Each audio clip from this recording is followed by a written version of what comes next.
Something strange is lurking beneath the sands of Giza, and scientists have no idea what it is. Archaeologists just found a hidden structure near the Great Pyramid using advanced ground scanning technology. What's inside? Nobody knows, but excavations are already underway. The Great Pyramid of Giza is one of the most famous monuments on Earth, but it doesn't stand alone.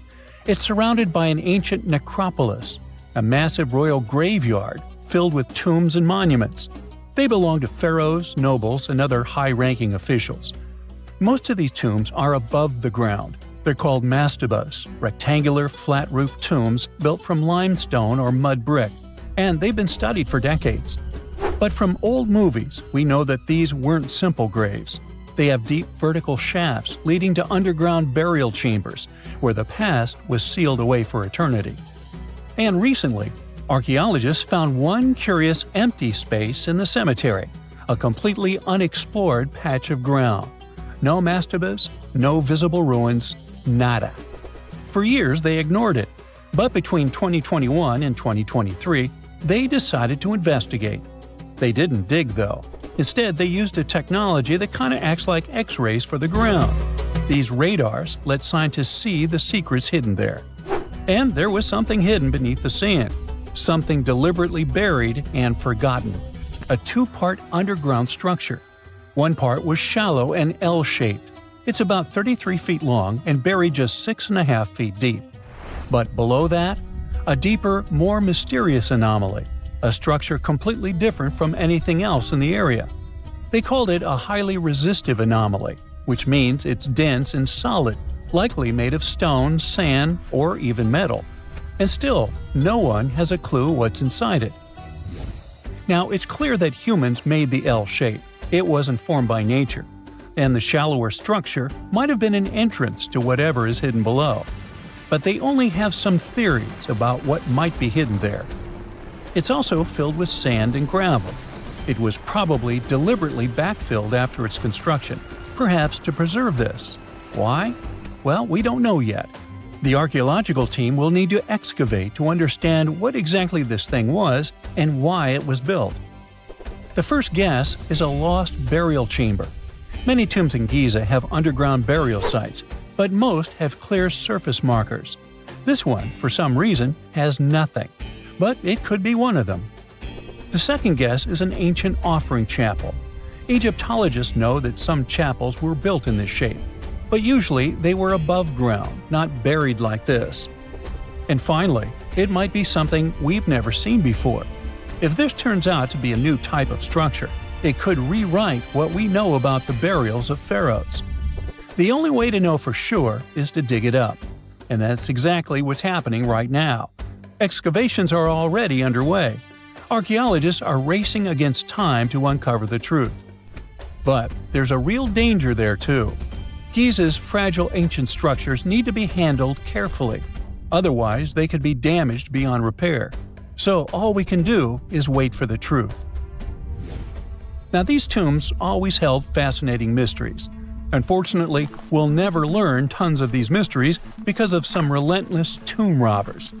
Egyptian tombs were built to guard the bodies for eternity. But that absolutely didn't stop people from breaking in and stealing everything valuable inside. They've been bothering these ancient sites for thousands of years, starting way back in Pharaoh's times. Many of the most famous tombs, including those in Giza, Saqqara, and the Valley of the Kings, were looted. It was a common practice in ancient Egypt. And they were serious about this whole thing. They dug secret tunnels to bypass traps and walls, bribed or threatened tomb workers to get inside knowledge, cracked open sarcophagi to grab gold, jewelry, and artifacts. And by the time modern archaeologists got to most of these tombs, they had already been picked clean. The reigning pharaohs got tired of this infuriating nonsense. The Valley of the Kings, the famous burial ground of Egyptian royalty, was supposed to be the ultimate safe zone. Tombs were built deep underground, hidden in the desert. Passages were sealed with giant stone blocks. False doors and traps were added to confuse thieves. Even curses were written on the walls, warnings of horrible endings for anyone who dared to disturb the tomb, which is exactly where we got all those horror stories about mummies from. Spoiler alert, none of it worked. Most tombs in the Valley of the Kings were fully robbed within 100 years of being sealed. Even King Tutankhamun's tomb, one of the most famous in history, was broken into twice in ancient times. Some of them decided to try and fight back. The New Kingdom rulers built hidden unmarked tombs in a way that should have prevented the looters from finding them, but didn't work. Some pharaohs, like Ramses II, were moved in secret to prevent their bodies from being stolen. Nope, didn't matter. The grave robbers always won. That's because tomb raiders weren't just random thieves. They were skilled, organized, and well-connected. They knew exactly where to look. Many were the ones who had built these sites in the first place, and they knew where the entrances were. If they couldn't smash through the doors, they'd dig through the walls, floors, and even ceilings to break inside. They also worked fast, often within a few years after the tombs were sealed, before anyone forgot where the valuable stuff was. The Khufu's pyramid, the one that's next to this newly discovered structure, was looted long before modern times. The one thing left inside when explorers got there? An empty granite box where the sarcophagus used to be. Unfortunately, it's not just about gold. History itself gets stolen during these raids. Ancient Egyptians wrote detailed records of what exactly and where they buried. So when archaeologists compare these lists to what's found, they can see what's missing, which is often everything valuable. Most artifacts don't end up in museums. They just disappear into private collections, where they can never be studied again. Which is, of course, completely unfair. In fact, a few countries have had enough and started passing laws to take historical artifacts back from private collectors. In Italy, if you own an ancient Roman artifact, you must prove you got it legally. China is actively hunting down stolen artifacts, and they must find ways to retrieve it back from the Western collectors. In Egypt, they passed new laws making it illegal for private citizens to own any ancient Egyptian artifacts at all. Other countries, like the US, the UK, Germany, or Switzerland, are completely fine with rich guys owning their history. The British Museum is built on looted things. European empires invaded half the planet and took whatever they wanted back home. Their museums are often full of such stolen artifacts, and unfortunately, they refuse to give most of them back. For example, the Rosetta Stone. It was taken from Egypt by Napoleon's army, then stolen again by the British after they beat the French. Egypt has been demanding to return for years, but they still can't get it back. Or the Parthenon marbles. These magnificent massive Greek structures were taken from the Parthenon in Athens by a British lord in the 19th century. Greece has been begging for them back ever since, but the UK doesn't feel like it. Not to mention tons of Mesoamerican artifacts, scattered in various museums across the world. European explorers raided Mayan and Aztec temples, took statues, jewelry, and sacred objects, and now Mexico is fighting to get them back. Well, wouldn't it be surprising even if this mysterious underground chamber has somehow been looted already? But if it's a newly found place, could it be one of the few that escaped the hands of grave robbers? Could there still be ancient artifacts, untouched for 4,500 years? We can only hope that those guys didn't get there first. One of the most unexplored and mysterious places on Earth is located in plain sight. It's one of the most majestic monuments of humankind. The wonder of the ancient world hides a secret that scientists and archaeologists still can't solve. This is the Great Sphinx of Giza in Egypt. The huge sculpture of a lion with a human head was carved out of rock about 4,500 years ago. Scientists still don't know the exact date of its creation and are also unaware of who built it and what for. There are many assumptions and theories, but none of them has been confirmed. Most people have seen this majestic sculpture either in photographs or in reality, but almost no one knows what's hidden underneath it. The statue of the Sphinx was carved from a single piece of limestone. It was painted. The remains of color pigment on the surface prove this. In the distant past, the Sphinx looked much brighter and more colorful than what we see now. But even after thousands of years, its greatness hasn't diminished. And by the way, Sphinx is not the real name. It was invented by the Greeks about 100 years or more after its creation. Initially, the Egyptians called the statue Hor-em-Akhet. There are many legends and theories saying the Sphinx is there for a reason. It's like a watchdog that guards the tomb of the pharaoh and the secrets of ancient Egypt. These legends become more plausible when archaeologists discovered hidden entrances at the feet of the Sphinx. They believe that these secret passages are the beginning of the tunnels leading to the halls with treasures. You can find a lot of stories on the internet that claim the Sphinx hides the Hall of Records, a repository filled with ancient and secret knowledge. One of the main artifacts of this repository is supposed to be the records of the ancient mythical state of Atlantis. According to legends, the entire library from this city was moved under the Sphinx. The entrance to this library must be located next to the Sphinx's right paw. Many archaeologists tried to find this entrance, but came away empty-handed. Also, there are many images with detailed diagrams of the underground city that consists of a network of tunnels and chambers under the Sphinx. Someone says there are structures as tall as 12-story buildings hiding underground, but there's no evidence of this. Archaeologists, even after millennia, continue to explore the mysterious sculpture. At the same time, many Egyptians don't want to learn more about the Sphinx. They're terrified of awakening something supernatural. In 1998, scientists discovered tunnels leading to empty caves under the Sphinx. They found evidence of earlier excavations there. It's quite possible that someone managed to find the treasures and take them away. Some people believe Egyptians found some kind of artifact under the Sphinx that has the power of unknown advanced technologies.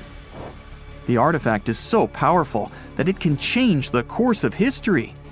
Of course, most theories are just fairy tales of conspiracy fans, but it's a confirmed fact that the Sphinx hides a system of caves and rooms. There are so many rumors surrounding the Sphinx that it's impossible to understand what's true and what's false. In any case, it's difficult and dangerous to study the sculpture because active excavations can destroy it. And then the entrance to the underground rooms can get blocked by rocks and lost forever. Also, further exploration requires a lot of money, and financing is not always easy to find. But the main reason? It's too risky. There's no guarantee that people will be able to get out of the underground labyrinths. For these reasons, scientists and archaeologists have been exploring this majestic structure for so long. Another famous architectural monument with a secret is Mount Rushmore in South Dakota. Everyone admires the images of the U.S. presidents' faces carved into the rock, but few people know that there's a secret room hidden behind the head of Abraham Lincoln. The architect of Mount Rushmore wanted to carve slabs on the rock with the record of the main stages of the country's history. But his plan was too complicated to carry out. Then he was offered to implement it on a much smaller scale, to build a secret room inside the mountain. The idea was to save this knowledge so that future generations will always remember the history of their country. Unfortunately, the architect didn't have time to finish his work. The construction stopped for several decades. But in the late 90s, the project was resumed. Porcelain enamel panels depicting the history of the U.S. were placed in the room. It's possible that these plates will be stored there forever. But people can't see them, at least for now. The room is inaccessible to tourists as it's too difficult to get inside. Another secret room is located in the Empire State Building. More precisely, it's not even a room, but a place where you can take cool photos. Almost all tourists gather on the observation deck of the 86th floor to enjoy a stunning view of Manhattan. But there's another deck with panoramic windows on the 102nd floor. There are way fewer people there because almost no one knows about that place. Fortunately, access to this deck is open to everyone. You probably won't have to wait in line for a long time to take a photo. You'll feel special because you're in such a secret place where there are almost no people. But the coolest place is even higher, on the 103rd floor. This is a spacious observation deck where celebrities get their photographs taken. It's not a public place, but if you know the right people, you can get there. There are almost no security measures on the site. Only a low ledge between you and an abyss. That's why crowds of people are forbidden from coming here. It's not so easy to get there, and you're unlikely to succeed without a guide. First, you need to choose the right elevator that will take you there. Then you'll go through several engineering rooms filled with pipes, electrical panels, and other technical stuff. The final part of your way is a set of stairs inside a tiny corridor. And here you are, at the top of New York. Now we're in Paris. See the Eiffel Tower? Inside it, there are restaurants and observation decks. But if you try hard, you can find a secret apartment. Now it's a museum, but it was built so that people could live in it. The architect of the tower, Gustav Eiffel, created this apartment in 1889 for himself. It's almost at the very top of the Eiffel Tower. Imagine what a beautiful view he observed every day. He was the first and only tenant. No one else could gain access to this place. When the architect passed away, the apartment remained empty for a long time. Only recently, they restored it and turned it into a museum. Inside, the epoch of the last century is recreated. They even put wax figures of Gustav Eiffel, his daughter, and the American inventor Thomas Edison inside the room. This place is filled with an endless stream of passengers, office workers running late, visitors from other cities, noise, and train whistles. At Grand Central Station in New York, among all these sounds, you can hear the sound of a ball hitting a racket, if you're in the right place. A real tennis court is hidden inside New York Central Station. It belongs to a tennis club that arranges corporate games for employees of many companies. The club was opened in the 60s. Now we're moving to London, Charing Cross Road. It isn't easy to find one secret place here. To do this, you need to look carefully at your feet. Do you see these sewer grates in the asphalt? Inside them, you can notice two signs with the name Little Compton Street. Yeah, there's another street right below you. It disappeared from all maps at the end of the 19th century. Charing Cross Road was built over it. The identification signs that you see are part of old engineering tunnels. There's another interesting place in London. It's located in the southeast corner of Trafalgar Square. At first glance, it looks like a thick lamppost, but there are too many tourists walking around. You come closer and realize that one person can easily fit inside the post. The lamppost belongs not to an electrician, but to a police officer. Yeah, this is the smallest police station in the world. It was built in the 1930s and used as a watch post. Officers had to sit there one by one and watch Trafalgar Square. That always attracted a lot of pickpockets and all kinds of other criminals.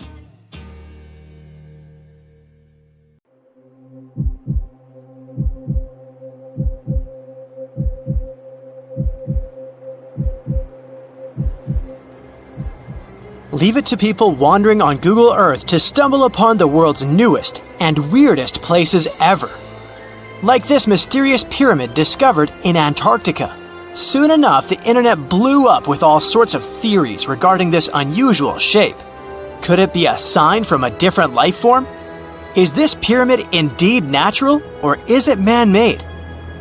For starters, it's not the first time we've discovered a pyramid in the Antarctic. The first one was observed by the British Antarctic expedition in the 1910s and kept secret for a long time.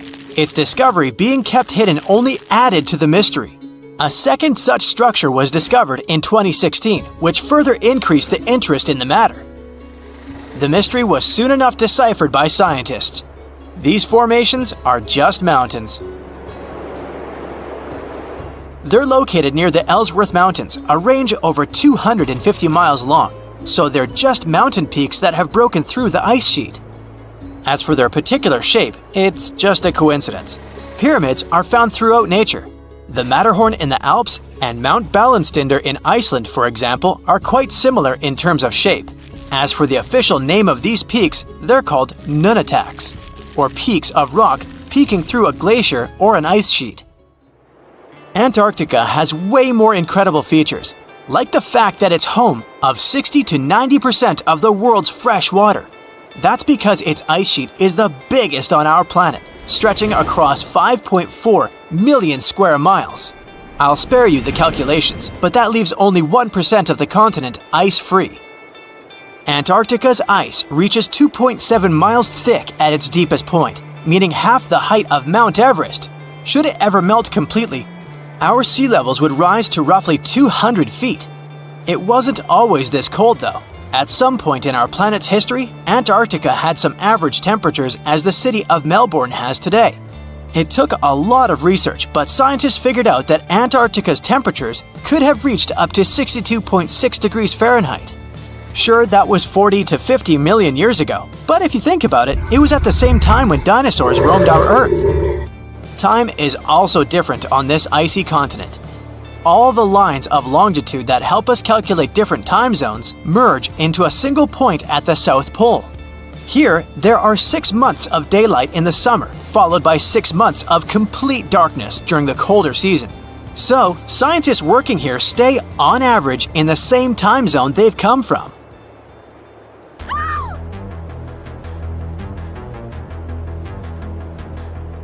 The Blood Falls aren't a chapter of a thriller movie. They are merely a series of waterfalls located in one of the driest regions of Antarctica.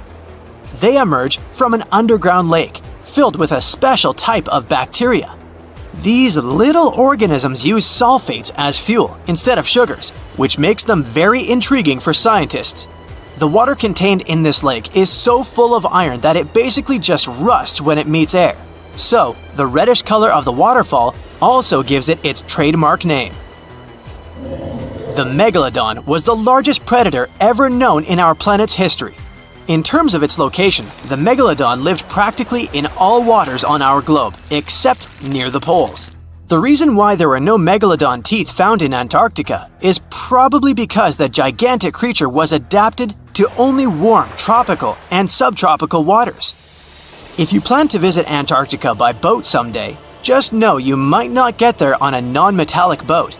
The hull of your transportation device must be made of either steel or aluminum to withstand the harsh weather conditions here. Antarctica isn't home to a lot of bugs. In fact, there is only one true species of insect that calls this place home. It's a wingless midge called Belgica antarctica. This fly is so tiny that it only reaches 0.08 to 0.23 inches long, but it's still the Antarctic's largest terrestrial animal. A lot of Antarctic fish also come with an antifreeze substance in their blood. They don't necessarily need it for protection against the cold temperature, but mostly against touching ice. These antifreezes are made up of large glycoprotein molecules. They surround any small ice crystals that may form, making sure they don't spread through the animal's tissues, which could cause a lot of damage. They also create a sort of small pillow blocking the sharp ice crystals, so they're less likely to cause any pain. It also doesn't rain a lot here on this icy continent, but one amazing meteorological quirk of Antarctica is that it's full of diamond dust. This dust is basically small ice crystals that pop out of humid air close to the Earth's surface. Think of it like an icy fog. As they flow through the air and get touched by sunlight, they begin to sparkle, making visitors here feel like they're surrounded by diamonds. It's probably the last place you'd want to go into labor, but in 1978, the first person was born here ever. Emil Marco Palma was its name, and ever since, 10 other people have been born here in Antarctica. There's a lake on this icy continent that is so full of salt, it makes it impossible for it to freeze over, even if temperatures can go as low as 5 degrees Fahrenheit. That's because pure water freezes at 32 degrees Fahrenheit. Water that has salt in it, or any other substance for that matter, will freeze, but at a way lower temperature. That lower temperature is adjustable depending on the substance itself and the amount that has been placed into the water. Antarctica was the last official continent to be discovered. It remained completely unseen until the 1820s. But it took another 20 years to confirm it was actually a continent and not just a group of icy islands. Just because it's really cold here doesn't mean you can't go on a date here. One December night, an American scientist that was posted in Antarctica logged into a dating app simply out of curiosity. He was certain no other profiles would show up, but to his surprise, he found someone soon enough. Another researcher who was stationed just 45 minutes away, by helicopter of course. They eventually got together and went on the first date in Antarctica ever recorded. Apart from ice, this continent has something else way more abundantly than any other piece of land on Earth: meteorites. If we look at the research done by scientists, meteorites have equal chances of reaching any place on our planet. However, once they go through our atmosphere, the situation is a bit more complex. That's because different climates on our planet, like the humid ones found near the jungle, have a lot of moisture and oxygen, which will corrode most meteorites. The climate in Antarctica is really dry, so the possibility of meteorites corroding is little to none. More so, it's way easier to spot these rocks on the icy white surface of this area than in any other place on Earth. If you're not scared of the cold, you'll surely freak out when you hear about the winds here. That's because Antarctica is for the most part the windiest place on Earth. Wind speeds have been reported here to reach even 200 miles per hour. So, there's a mysterious doorway in the middle of Antarctica. Some people think it's Bigfoot's vacation home, or a shuttlecraft from Star Trek, or maybe a door to Agartha, a mythical kingdom some people believe is located in the center of the Earth. Well, the scientists debunked all these poetic theories and explained that what looks like a mysterious doorway is located in an area of fast sea ice. It's offshore of the coast and is full of little islands with shallow water around them. When ice flows around hard rocks hidden underneath, it can create patterns that look odd but are totally normal. In this spot, the ice is thin, so the rocks underneath have a big effect on how the ice moves. The cold winds in Antarctica also shape the ice and snow and make it look like they're lines and shapes. So, the mysterious doorway is just a rocky ridge poking out because the ice has melted a little. The top of the doorway is the tip of the rock, and the sides are snowy trails left by strong winds blowing in the same direction. It's essentially an iceberg that got stranded and is melting in one place. One YouTuber found another out-of-place mysterious object more than 150 miles off the shore of Antarctica, a 400-foot-long ice ship. The internet went wild with theories like that the ship must have ended up there right from the Bermuda Triangle. But there was no scientific proof that it was a ship and not just a large chunk of ice. And once some other internet users revisited the place, they noticed the ice melted in the summer and the hypothetical ship was gone. Another mysterious Google Maps find in Antarctica was a pyramid. And before you make up an exciting theory about how the ancient Egyptians built a secret base here, I have to tell you it turned out to be just a mountain. It's part of the tallest mountain range in Antarctica that stretches for almost 250 miles. It's not the first pyramid on this continent, as explorers from the British Antarctic Expedition found another unusually shaped mountain and nicknamed it the Pyramid. But this one didn't even have a pyramid shape. Here's one Antarctic find that definitely won't disappoint you: a giant ice shelf that reminded scientists of the Grand Canyon. A special submarine robot named RAN covered over 600 miles under the thick ice and brought back some amazing footage of icy mountains, valleys, flat plateaus, and swirly patterns made entirely of ice. One of the strangest things RAN found was giant bowl-shaped holes or scoops in the ice. Sadly, scientists lost track of the robot. They think that curious Weddell seals may have accidentally bumped into RAN and caused it to get stuck. To save energy, RAN probably shut itself down, and the scientists couldn't find it again. But the team is hoping to build a new robot and continue exploring this icy canyon to see how the patterns under the ice might change over the years. Another huge Antarctic canyon was found thanks to bad weather. A team of sound experts had to pause their work at the Casey Research Station in a storm. Instead of waiting around, they decided to use the unexpected free time to map the seafloor near Adams Glacier. And that's how they found a canyon that is almost 7,000 feet deep, almost 30,000 feet wide, and stretches over 28 miles away from the glacier. During the mapping, they discovered just part of the canyon before they had to go back to the research station. But when bad weather came in again, the ship went back and mapped more of the canyon. They were working in waves up to 13 feet high and super powerful winds, but they managed to get about 15 hours of data to complete their map. On the way back to Australia, they stopped one last time, and now they've got a full picture of the canyon. Studying it is helping scientists learn more about the history of glaciers and the interaction between the Antarctic ice sheet and the ocean. Now, there's a frozen lake in Antarctica called Lake Enigma. For a long time, people thought the lake was completely frozen solid. But during one expedition, researchers found that under the thick ice, there was a layer of liquid water about 40 feet deep. To learn more, they drilled through the ice and sent down a camera to explore what was hiding in the lake's depths. The lake's water, which they think comes from the nearby Amorphous Glacier through a secret underground pathway, was filled with strange microbial life. These tiny microbes lived in mats that covered the lake bed. Some of the mats were thin and spiky, and others looked like crumpled carpets, or even small tree-like shapes that grew up to 16 inches. Many of the microbes could make their own food through photosynthesis, just like plants do, and it gave the lake a high amount of oxygen. One of the coolest discoveries was a type of microbe which usually lives in low-oxygen places. Lake Enigma might be similar to environments on icy moons like Europa or Enceladus, so it could mean that these moons also have hidden water under their ice and possibly microbial life too. One more mind-boggling discovery from Antarctica is tiny pieces of amber in mudstone, found here for the very first time. It took scientists years of studying incredibly well-preserved fossilized roots, pollen, and spores that they found back in 2017.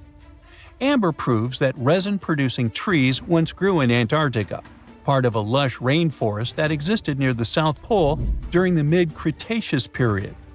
Back then, disclaimer, I wasn't around then, the trees would have had to survive through months of darkness during the long Antarctic winters. Scientists believe they adapted by going dormant for a long time.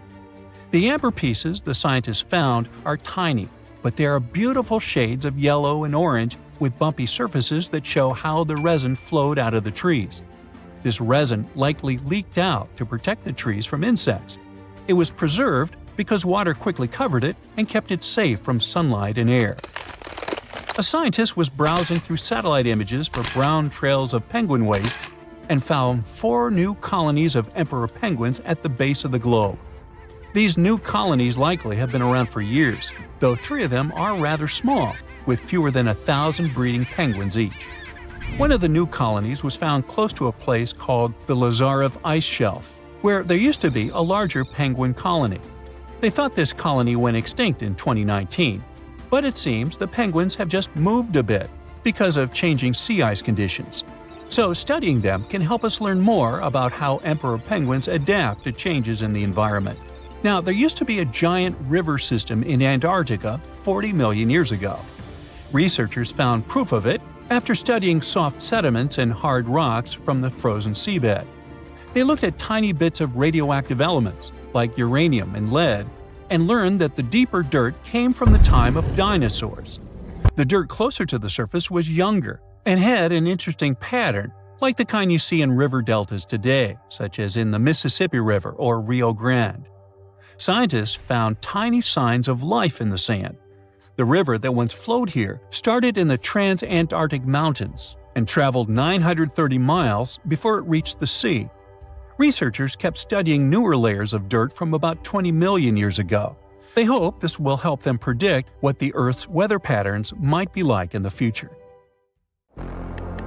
There are many myths around arguably the greatest structure ever built by humans, the Great Wall of China.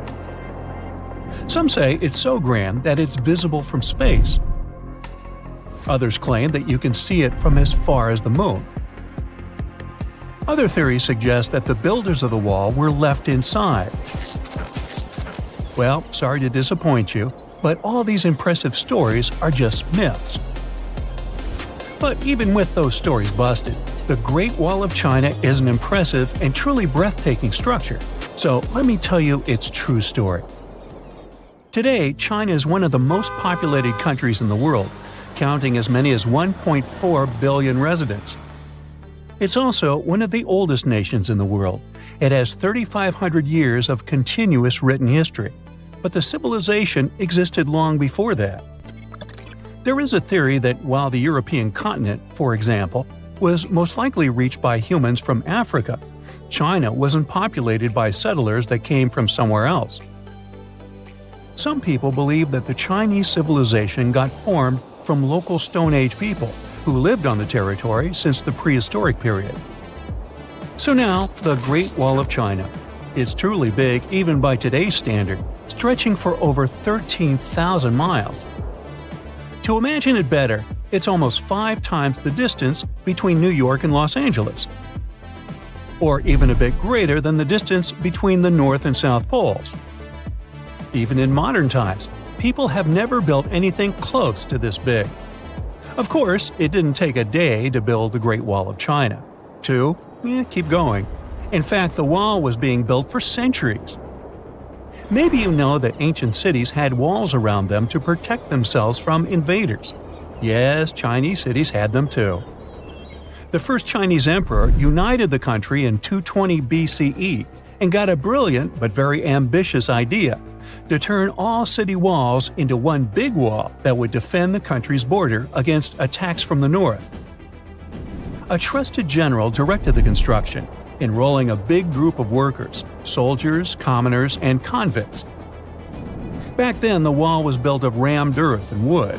In some places that were strategically important, the sections of the wall overlapped to provide maximum security. The walls were around 26 feet high on average. But the Great Wall didn't yet look like the construction we know today. Every next emperor would pick up the big wall project, strengthening and extending it, repairing, but also modernizing construction techniques. Some used bricks to build it. Others moved on to granite and marble blocks. Watchtowers and platforms weren't there from the beginning as well. They were added by Ming emperors. The watchtowers made it possible to communicate with other parts of the wall through smoke and fire messages. So, the wall is quite inconsistent in terms of material, but it only adds more charm to the construction and shows how much effort and time it took. The reasons why some parts of the wall have been standing for centuries and are still in good condition is glutinous rice flour. Turns out, this sticky rice mortar is almost like cement. It's very strong and waterproof, sealing the bricks so tightly together that even sneaky weeds can't grow between them. You may also notice that some bricks have writings carved on them. They were left by the workers who were building the wall. The purpose of those writings is quality assurance. They contain such information as location, quantity, and responsible officials. So, in the case of some problems with the quality of materials or constructions, it would be known who should be held accountable for it. Recently, a research group has looked through official historical documents of the Ming Dynasty that ruled China from the 14th to the 17th centuries. They came across records of secret doors in the Great Wall, so they decided to find them. They used a flying robot to capture continuous centimeter resolution photos of the wall. They photographed 90% of the wall that was built during the Ming Dynasty and discovered the remains of over 220 secret doors along the wall. Some of them have a specific width and height that allows only one person to go through. Others are large enough to allow 2 horses to pass at the same time. Why are the doors there? Well, the Great Wall's main goal was to protect the country from the enemy. Building doors that could let the enemy in would undermine the whole point of having a wall, So, of course, the doors were secret passages. They perfectly matched the surroundings topographically, and the exit on the outside was camouflaged with bricks so that it was almost completely indistinguishable from the brick wall. The wall was never just a defensive wall, and it was never completely closed. It could be opened on demand. It was also a structure used for trade and commerce, communication between inside and outside the wall, and of course, for defense and spying. Some doors were used for trade with the other side. Through smaller doors, a person would sneak out to spy on the enemy that lived on the other side. The hidden gates were also useful for a sudden attack. As you remember, some gates were camouflaged with brick on the outside. The exit was so indistinguishable that the enemy had no idea exactly where it was located. The inside entrance for Chinese soldiers was hollow, so they could walk through the wall and break the camouflaged exit gate from the inside, starting their surprise attack. Now, even though the main point was to prevent outsiders from getting into the city, the wall wasn't too effective on that matter. It could still be climbed over or marched around.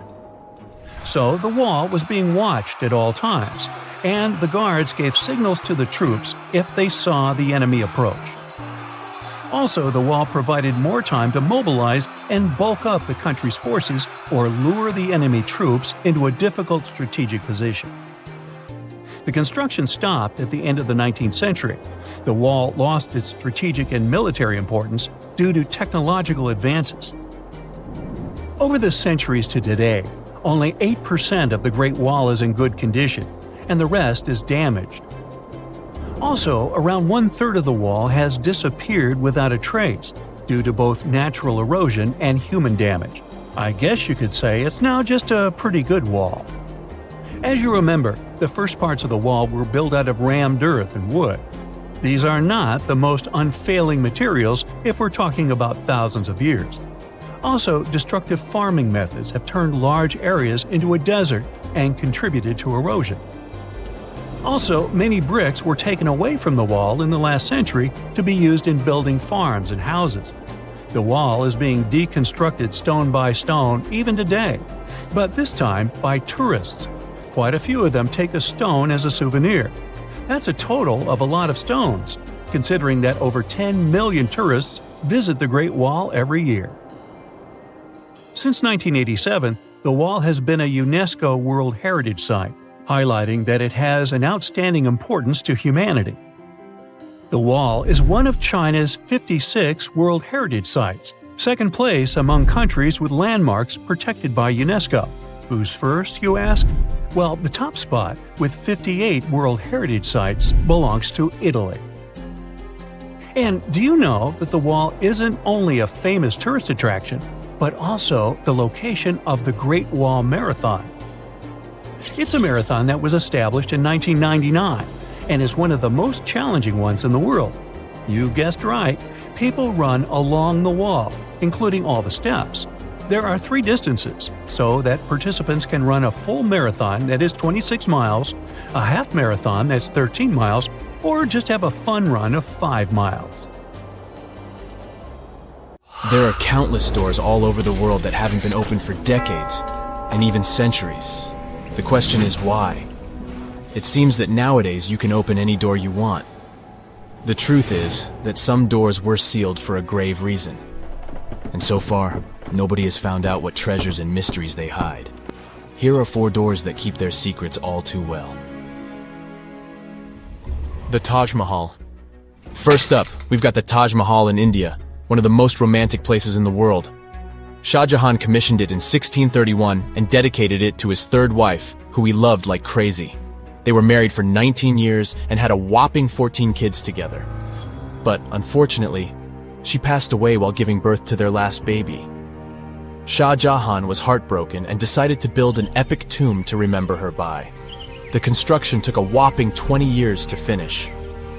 The building has quite an interesting layout. The design is super unusual with these 4 massive 130-foot tall minarets that stand on the corners of a huge platform. They're not just there for looks. Back in the 17th century, architects were having some serious issues with buildings collapsing under their own weight. So, the chief architect of the Taj Mahal made sure to place those minarets as far away from the tomb as possible. And he even tilted them in a way so that if they did fall, they wouldn't wreck the rest of the Taj Mahal. Talk about planning ahead. The Taj Mahal is hiding some crazy secrets. There are sealed rooms all over the place that nobody is allowed to enter.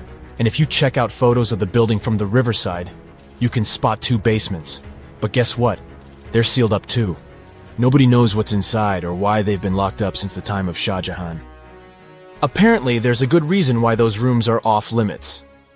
Some researchers think that they were built using marble, which turns into a different substance called calcium carbonate if it's exposed to carbon dioxide. And when that happens, little bits of marble start chipping off like crazy. To make matters worse, there's no air flowing into these rooms. That means that if too much CO2 builds up in the basement, the 4 minarets could collapse. But wait, there's more. Some people think that the body of Shah Jahan's wife can be found in one of these sealed-up rooms in pristine condition. Why not? Who knows what the mysterious rooms might keep? The Great Sphinx of Giza. The Great Sphinx of Giza is shrouded in mystery. It's not just the largest monolith statue in the world, but it's also a hybrid creature with a woman's head and a lion's body that originates from Egyptian and Greek mythology. It's also very ancient. It's estimated to be around 4,500 years old. The construction of this marvel took about 3 years and required 100 workers who were not slaves and were treated with delicacies like sheep and goat meat. It is also thought that it used to be much more massive than it is now. Archaeologists found huge stone blocks and abandoned toolkits near the site. However, the real secrets of the Sphinx lie underground, near its paws. A group of scientists used a seismograph to detect 2 hidden chambers beneath the Sphinx's paws. Some people think that these rooms might be the legendary Hall of Records, which holds ancient scrolls revealing the secrets of the universe. I mean, that's way cooler than any library I've ever been to. Rumor has it that the Egyptians even had info on Atlantis stashed down there, which is like a super old version of a conspiracy theory. Unfortunately, we can't go on an adventure to check it out just yet. The chambers presumably have 2 entrances, but both remain sealed. The researchers haven't yet received the green light to check out their theory. Let's hope they won't keep us in suspense forever. Sri Padmanabhaswamy Temple. This temple is located in the beautiful state of Kerala in India. This temple is famous for more than just its breathtaking beauty. Underneath the temple there are 6 vaults, creatively named A, B, C, D, E, and F. The enormous iron doors to these chambers add to the mystery of what's behind them. A few years back, the authorities decided to open these vaults to the world, but it wasn't an easy task. You can't just open the doors and enter the vaults. It required a lot of work. It took them a while, but finally, in 2011, they opened 5 of the 6 chambers. And guess what they found? Tons of treasure. Bags of gold, precious gemstones, and priceless diamond jewelry. The estimated worth of everything found in the vaults is a whopping $1 trillion. It's like the temple was the real-life inspiration for Aladdin's Cave of Wonders. But wait, I said 5 of the 6. What happened to the last one? Vault B has remained closed, but not for lack of trying. They simply didn't manage to open it. There is even a belief that it's fatally cursed. Legend says that only a saint or sage can break the curse by chanting a specific mantra. But no one has been able to do this yet, presumably because we don't have saints or sages at our disposal. There is also rumor that in the 30s some temple invaders tried to enter Vault B to do some good old looting. But they never reached their target. Apparently terrible snakes materialized out of nowhere and chased the gang away. But of course, this is just an urban legend, and there is not proof of that.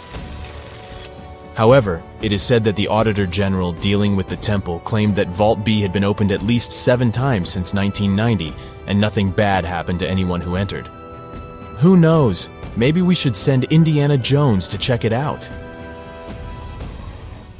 The First Emperor's Tomb. Deep under a hill, completely undisturbed and surrounded by dangerous traps, lies an ancient 2,000-year-old tomb. It belongs to Qin Shi Huang, the first emperor of China. He was born in the Qin state and became king when he was just a boy. But when he grew up and gained full power, He united the warring states ancient China was divided into by conquering them. After that, he created the Qin dynasty. When he died in 210 BCE, they buried him deep underground in a massive tomb. And when I say massive, I mean massive! Back in 1974, some farmers in Xi'an, China, stumbled upon something strange while digging a well, a huge terracotta soldier. This discovery led to an extensive archaeological dig that has continued for over 40 years, revealing a collection of thousands of clay soldiers. The unique thing about these soldiers is that each one has its own unique features, from hairstyles to facial expressions. It's believed that there could be up to 8,000 of these soldiers, but only 2,000 have been found so far. Interestingly, the central tomb, which is believed to be the resting place of the emperor, is still untouched. In ancient records, there are references to a vast underground city that the emperor built, complete with scenic towers, palaces, and whatnot. Sima Qian, a Han Dynasty historian, wrote that the tomb was adorned with treasures and had space for hundreds of officials, but the lack of technology to properly examine the site is what's holding things up. Qin Shi Huang was surrounded by liquid mercury in his tomb, with two of the streams representing the major rivers of China, Yellow River and Yangtze. The ancient Chinese believed that mercury could provide immortality, but it could have also caused the emperor's death since he regularly took mercury pills to prolong his life. The dangerous levels of mercury contamination in the soil near the tomb are the main reason why scientists are reluctant to explore it. It could be very dangerous both for people and for the environment. Now, if I had to choose which door to open, I'd probably go for the one that doesn't lead to a tomb surrounded by poisonous mercury. Call me crazy, but I'd like to avoid any potential health hazards. On October 30th, 1759, the inhabitants of the Middle East were jolted awake by an earthquake. Cracks appeared in the walls of their homes, roofs began to crumble. People ran out of their homes and gathered in open areas. But because of strong shocks, they kept losing their footing and falling. A month later, there was another earthquake, but it turned out to be even stronger. Trees broke, houses collapsed, deep cracks appeared in the ground. The disaster lasted for 2 minutes. Oases, roads, and cities were destroyed. Incredibly, Baalbek's ancient buildings withstood earthquakes. Some historians state that this majestic and mysterious place was built during the Roman Empire, but many researchers disagree. Whatever the truth is, the city is one of the main archaeological phenomena of humankind. The most amazing building of Baalbek is the Temple of Jupiter. The inhabitants of the Roman Empire believed that Jupiter held power over lightning and thunder. The building looked like a platform with 54 columns. A massive roof rested on these columns. Today, you can only see 6 70-foot-high columns. Each of them consists of 3 sections and resembles a pencil. The cores of these pencils were made of lead. This made the columns exceptionally strong. Each of these pieces of stone weighed an incredible 80 tons. That's the weight of 35 Ford Explorer SUVs. Look, this is the largest block in the Great Pyramid of Giza. But compared to the blocks from Baalbek, it doesn't even look that impressive. The foundation under the Temple of Jupiter was preserved. That's how specialists figured out it consisted of about 25 monolithic stones, weighing 450 tons each. It means that the blocks from Baalbek weigh almost 4 times more than the blocks from Egypt. There are 3 more enormous limestone blocks in the foundation. They weigh 800 tons each. This is more than twice the weight of a Boeing 747 plane. Ancient builders must have had a hard time carving such giants from a piece of stone. And after that, they also had to pull them to the construction site and lift them to a significant height. Repeating these logistics would probably turn out to be a nightmare for present-day builders. To do this amount of work, they would need modern equipment. But Baalbek's constructors didn't have trucks, cranes with circular saws, or electricity. How did the builders of the past manage to do this? Scientists have a theory that includes ropes, winches, and lever systems. Naturally, the engineers of the past made all the gadgets from wood. Around 3,000 feet away from the ruins of the temple complex, there's a quarry. Archaeologists suppose that's where the stones for the construction were cut. They found a block of limestone there. It seemed to be too large, even for this incredible place. The monolith got called the Stone of the South. It was 65 feet long and 13 feet wide. the ancient builders didn't have time to completely separate it from its mother rock. A group of scientists from Austria estimated that this piece of limestone weighed more than 1,000 tons. That's like 3 Boeing aircraft or 160 African elephants. There was another surprise awaiting the archaeologists near the Stone of the South. It was the second monolith that weighed more than 1,200 tons. But the ancient builders didn't stop at that. They continued to work. In 2014, in the same quarry, German archaeologists unearthed a block that weighed 1,650 tons. No one has figured out yet why people of the past needed a piece of stone that weighed as much as 125 school buses. It's also unclear how they were going to move this giant and why they didn't finish the job. In any case, this third monolith is the largest processed piece of stone in human history. There are more questions than answers. Some researchers believe that people of the past had high-tech equipment. Others don't think so, but are eager to understand how the builders managed to move those stones. There's a huge number of ancient buildings and artifacts on the planet. Lots of them make researchers scratch their heads. Near the Pyramid of Djoser in Egypt, archaeologists have found a network of tunnels. This place is called Serapeum. It contains 24 sarcophagi weighing from 70 to 100 tons. The giant boxes are carved from a single piece of granite and covered with heavy lids. The sarcophagi are perfectly symmetrical. To the touch, their walls are as smooth as glass. Even with the current level of technology, this is very difficult to do. But the ancient Egyptians managed this feat. The Lycurgus cup is a priceless artifact and example of ancient nanotechnology. It's made of glass that can change its color. If you put a source of light in front of the cup, it turns green. If the light is behind the goblet, it becomes deep red. In this case, the figure of Greek king Lycurgus turns pale purple. Scientists understood how this color change worked only at the end of the 20th century. Through microscopes, they saw nanoparticles of silver, gold, and copper. They had been added to the glass matrix. Thanks to this, you can observe a color change called dichroism. Interestingly, the gold and silver were grounded into a fine dust. It's almost impossible to do this by accident. Most likely, the ancient experts knew for sure what they were doing. Bolivia has a curious place called Puma Punku. It looks as if an ancient giant played there with an enormous construction set. And after the game, they forgot to put the pieces back into the box. But there are no giants, and the huge stone blocks were carved by ancient builders over 1,500 years ago. Some of the rocks weigh 100 tons. The blocks were brought to an altitude of almost 13,000 feet above sea level from the quarry 60 miles away from the construction site. There's no forest in that area. This means the builders couldn't use trees to make wooden rollers. The monument belongs to the Inca civilization. Scientists are sure they didn't know anything about wheels. In 1992, the inhabitants of a Chinese village decided to drain a pond. Their ancestors had been using it to wash clothes and catch fish for hundreds of years. They kept pumping the water out for 17 days. At the bottom of the reservoir, they made an unexpected discovery. The villagers saw an entrance to a cave going down to a depth of 100 feet. The incredible find was named the Longyu Caves. Unknown builders carved out 320,000 square feet of galleries. There are separate rooms, bridges, pools, and columns that support the ceiling. The walls of the cave are covered with strange carved lines and patterns. Scientists haven't found any information about who built the caves and why they did it. The construction technology also remains a mystery. Antonio Stradivari lived in Italy in the 18th century. He created musical instruments. More than 600 of his works have survived to this day. 500 of them are violins. One of the instruments was sold at auction for $16 million. The violins made by this master sound clear and deep.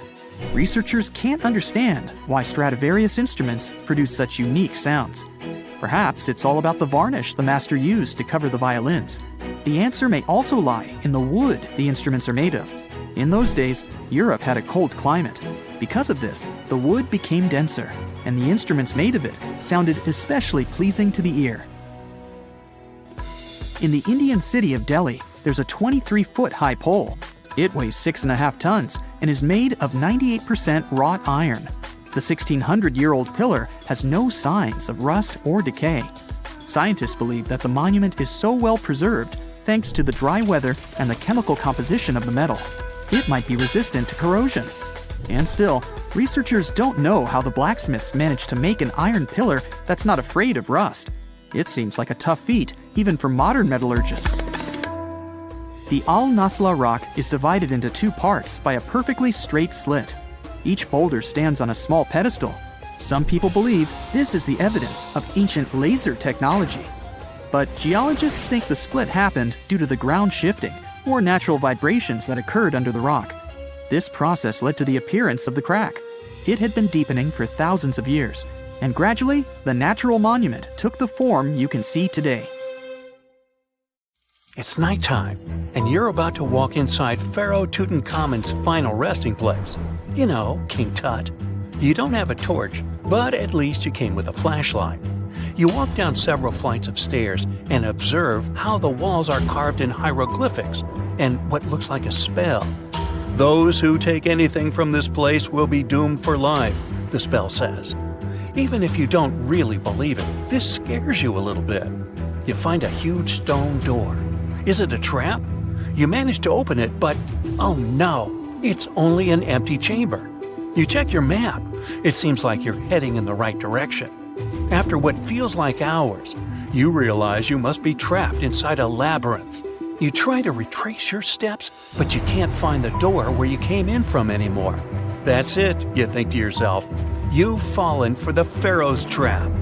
What's worse, you didn't bring a lunch.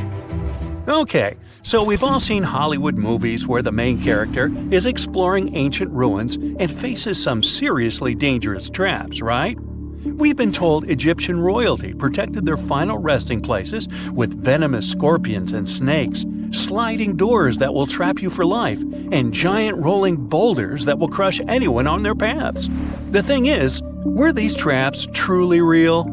Well, I regret to be the one to break it to you, but this is all fiction. These elaborate traps were too technologically advanced for ancient civilizations to pull off. That is not to say, however, that there weren't any traps at all. Ancient civilizations, like the Egyptians and the Mayans, are known for their practice of building entire monuments dedicated to the ones who had passed away. These structures would often reflect the position of person occupied in society. So, for the really important people, the VIPs of their times, massive monuments were built to host their bodies long after they were gone. Some of these civilizations believed that a person's life would continue on the other side of the veil. For that reason, a person would be buried together with the belongings of their current life. If they had a lot of money and power and stuff, that meant their resting places would be filled with riches and gold. Now imagine if you lived in ancient Egypt and you knew exactly where all the pharaohs' tombs were located and had heard rumors of the amount of wealth kept in these places. Maybe you would be tempted to go check it out, right? We're talking about large rooms filled from floor to ceiling with golden artifacts, jewels, and even money. I mean, it does sound tempting. And since there weren't any security guards protecting the entrance of these places, Egyptians needed to get creative as to how they would protect these riches. These old civilizations found some traps to be useful. A recurring one was building empty rooms inside the monument to confuse a burglar. Now, let's take a look at Amenhotep III's final resting place as an example. It was built in the city of Luxor, in a spot also known as the Western Valley of the Kings. Two French engineers originally discovered the monument between 1905 and 1914 CE. The structure is huge and has more than 10 chambers, connected by long corridors and steep stairways. The King's Chamber is the most hidden one, and for an outsider to try and find it, they will probably enter a lot of empty rooms beforehand. Other pharaohs tried to protect their riches by commissioning monuments with false doors concealing pits that were up to 20 feet deep. This way, an unwarned and unwanted visitor would be surprised by the deep hole on their way to the king's resting chamber. Alongside false doors, pharaohs made sure to build labyrinth-style corridors and false walls. This way, robbers could take hours or days before they found the king's real chamber. As to pits with poisonous snakes on them, if there were any reptiles inside these monuments, they probably got inside on their own. and would most likely not stay there for long. There is no way snakes would survive years and years without food inside these pits. So yes, another Hollywood-induced belief right there. If these traps seem boring to you, archaeologists did find an interesting deterrent in the final resting place of the Red Queen of Palenque in Mexico. Palenque was one of the most powerful Mayan cities in pre-Columbian Mexico, and the Red Queen was believed to be the grandmother of the last Mayan king, undoubtedly a person of immense importance to the empire. In her honor, a huge monument was built to keep her body after her passing. The discovery of the tomb itself was already thrilling. Archaeologists found an ancient monument when digging at the site back in 1994. The first thing they found was a room with a hidden door. Once they opened the door, they discovered a long corridor. Finally, at the end of this corridor was the Queen's chamber. The team of archaeologists was beyond excited to unearth this chamber with the mummy of the Queen herself still inside it. They found her to be accompanied by her pearls, jade shells, and expensive rocks. But as the team explored the remains, they saw something rather strange. The room was filled with a red-colored powder. Researchers knew that the color red was important to the Mayan people, and that much of their clothing and buildings were decorated with this color. But they didn't understand why the queen was buried with this unknown red substance. After they took a sample back with them for further analysis, they discovered that the red powder was cinnabar, a very dangerous mineral. This powder, when inhaled, can cause, shall we say, severe health damage to a person. The team concluded that this could only be a trap for anyone trying to steal her riches. Okay, so dangerous powders might have worked as the most intense traps we've seen until now. But perhaps the cheapest way to keep out unwanted visitors was to advertise spells written out all over the monument. We'd probably laugh at these today, but back in the day, they were more or less effective. Spells usually said that the person who took anything from that place would meet a tragic fate.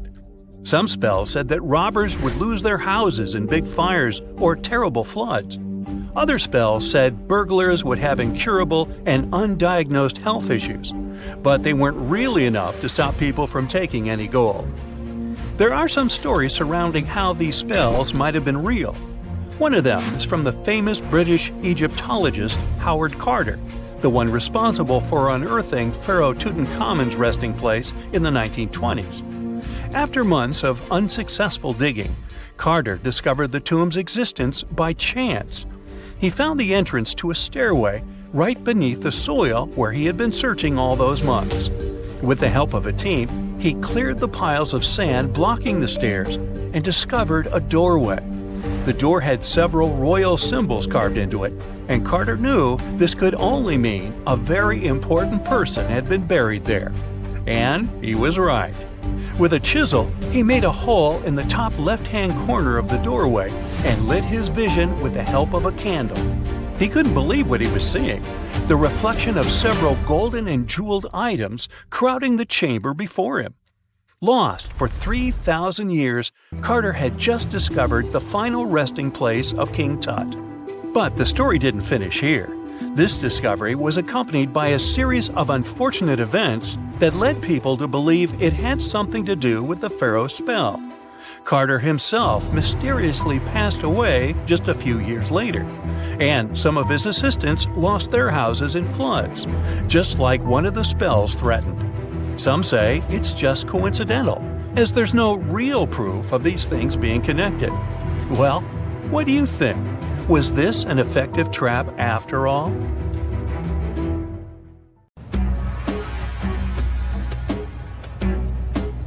This is not a dune set. This is a very real desert in Niger. Jado was probably built by the nomadic Sao people and is filled with ksars, which are fortified houses made of salt and clay, with giant walls and secret passages. Located deep in the desert, it was once a vital stop for trans-Saharan caravans, but is now a hotspot for smugglers and bandits. The site has been off-limits since 2002 due to its dangers. The origin of the Khazars remain a mystery. No archaeological studies have been conducted, leaving many questions unanswered. Even today, shifting sands reveal and conceal parts of these ancient ruins, fueling local speculation about what might still be hidden beneath the desert. Speaking of connective tunnels, scientists were blown away by the discovery of lava tubes in Saudi Arabia. These underground passages form when molten lava cools down. Researchers believe that ancient nomadic groups may have utilized these tunnels to survive the super harsh desert climates. While excavating the tunnels, archaeologists uncovered artifacts, rock art, and skeletal remains. The art and animal bones show that the people who used the tunnels were probably sheep and goat herders. They're still piecing together whether these groups lived in the tunnels for extended periods or just used them as temporary shelters. The Great Pyramid of Giza has been standing for thousands of years, but it's still hiding secrets. Using special scanning technology, scientists found two hidden structures under an ancient burial ground.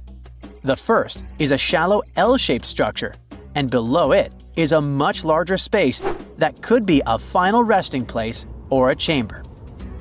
The smaller structure was filled with sand on purpose, while the deeper one might be an empty chamber. Experts believe the two are connected, possibly as an entrance leading to a secret chamber. This is big news because it might give us some more insight into who built the pyramids and why. The world is full of ancient writing, but some messages refuse to give up their secrets, like the mystery of the Bashplemi tablet. This unusual stone, pulled from a lake in Georgia, is covered in symbols no one can read. Even with modern technology, experts are completely stumped. The tablet is about the size of a book, with 60 symbols carefully carved into its surface, but 39 of them don't match any known language. Some resemble scripts from ancient civilizations in the Middle East, India, and Egypt, but none are an exact match.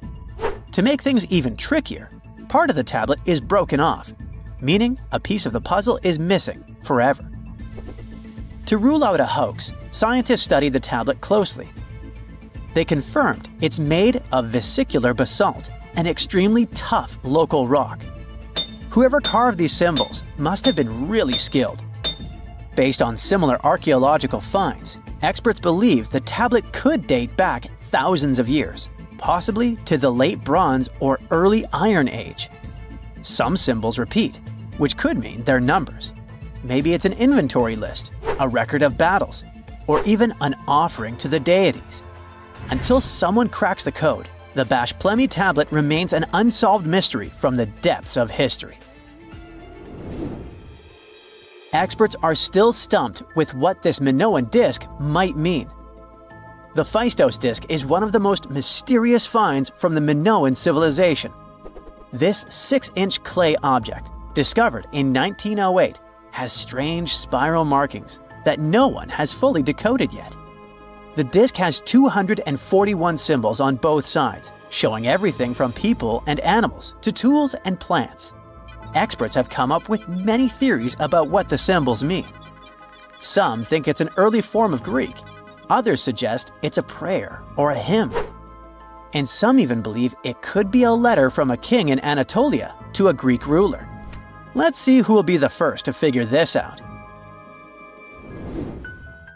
It's always a fun day at an archaeologist's office when they find something as big as a 2,000-year-old marble head.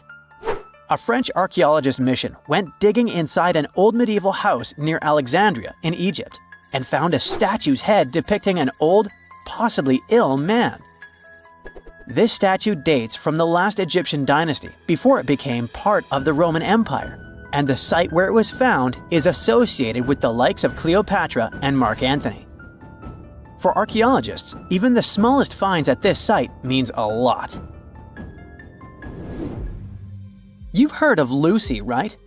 The Australopithecus that was an early ancestor for us humans. Well, scientists found some of her species' footprints somewhere in Tanzania. The so-called Laetoli footprints are over 3 million years old The trail stretched 88 feet and has about 70 footprints, left behind when a bunch of early humans walked across some wet volcanic ash. What's cool is that these early humans were already walking on 2 feet, like us, not all hunched over like apes. The close spacing of the prints shows they probably had short legs and a shorter stride than we do today.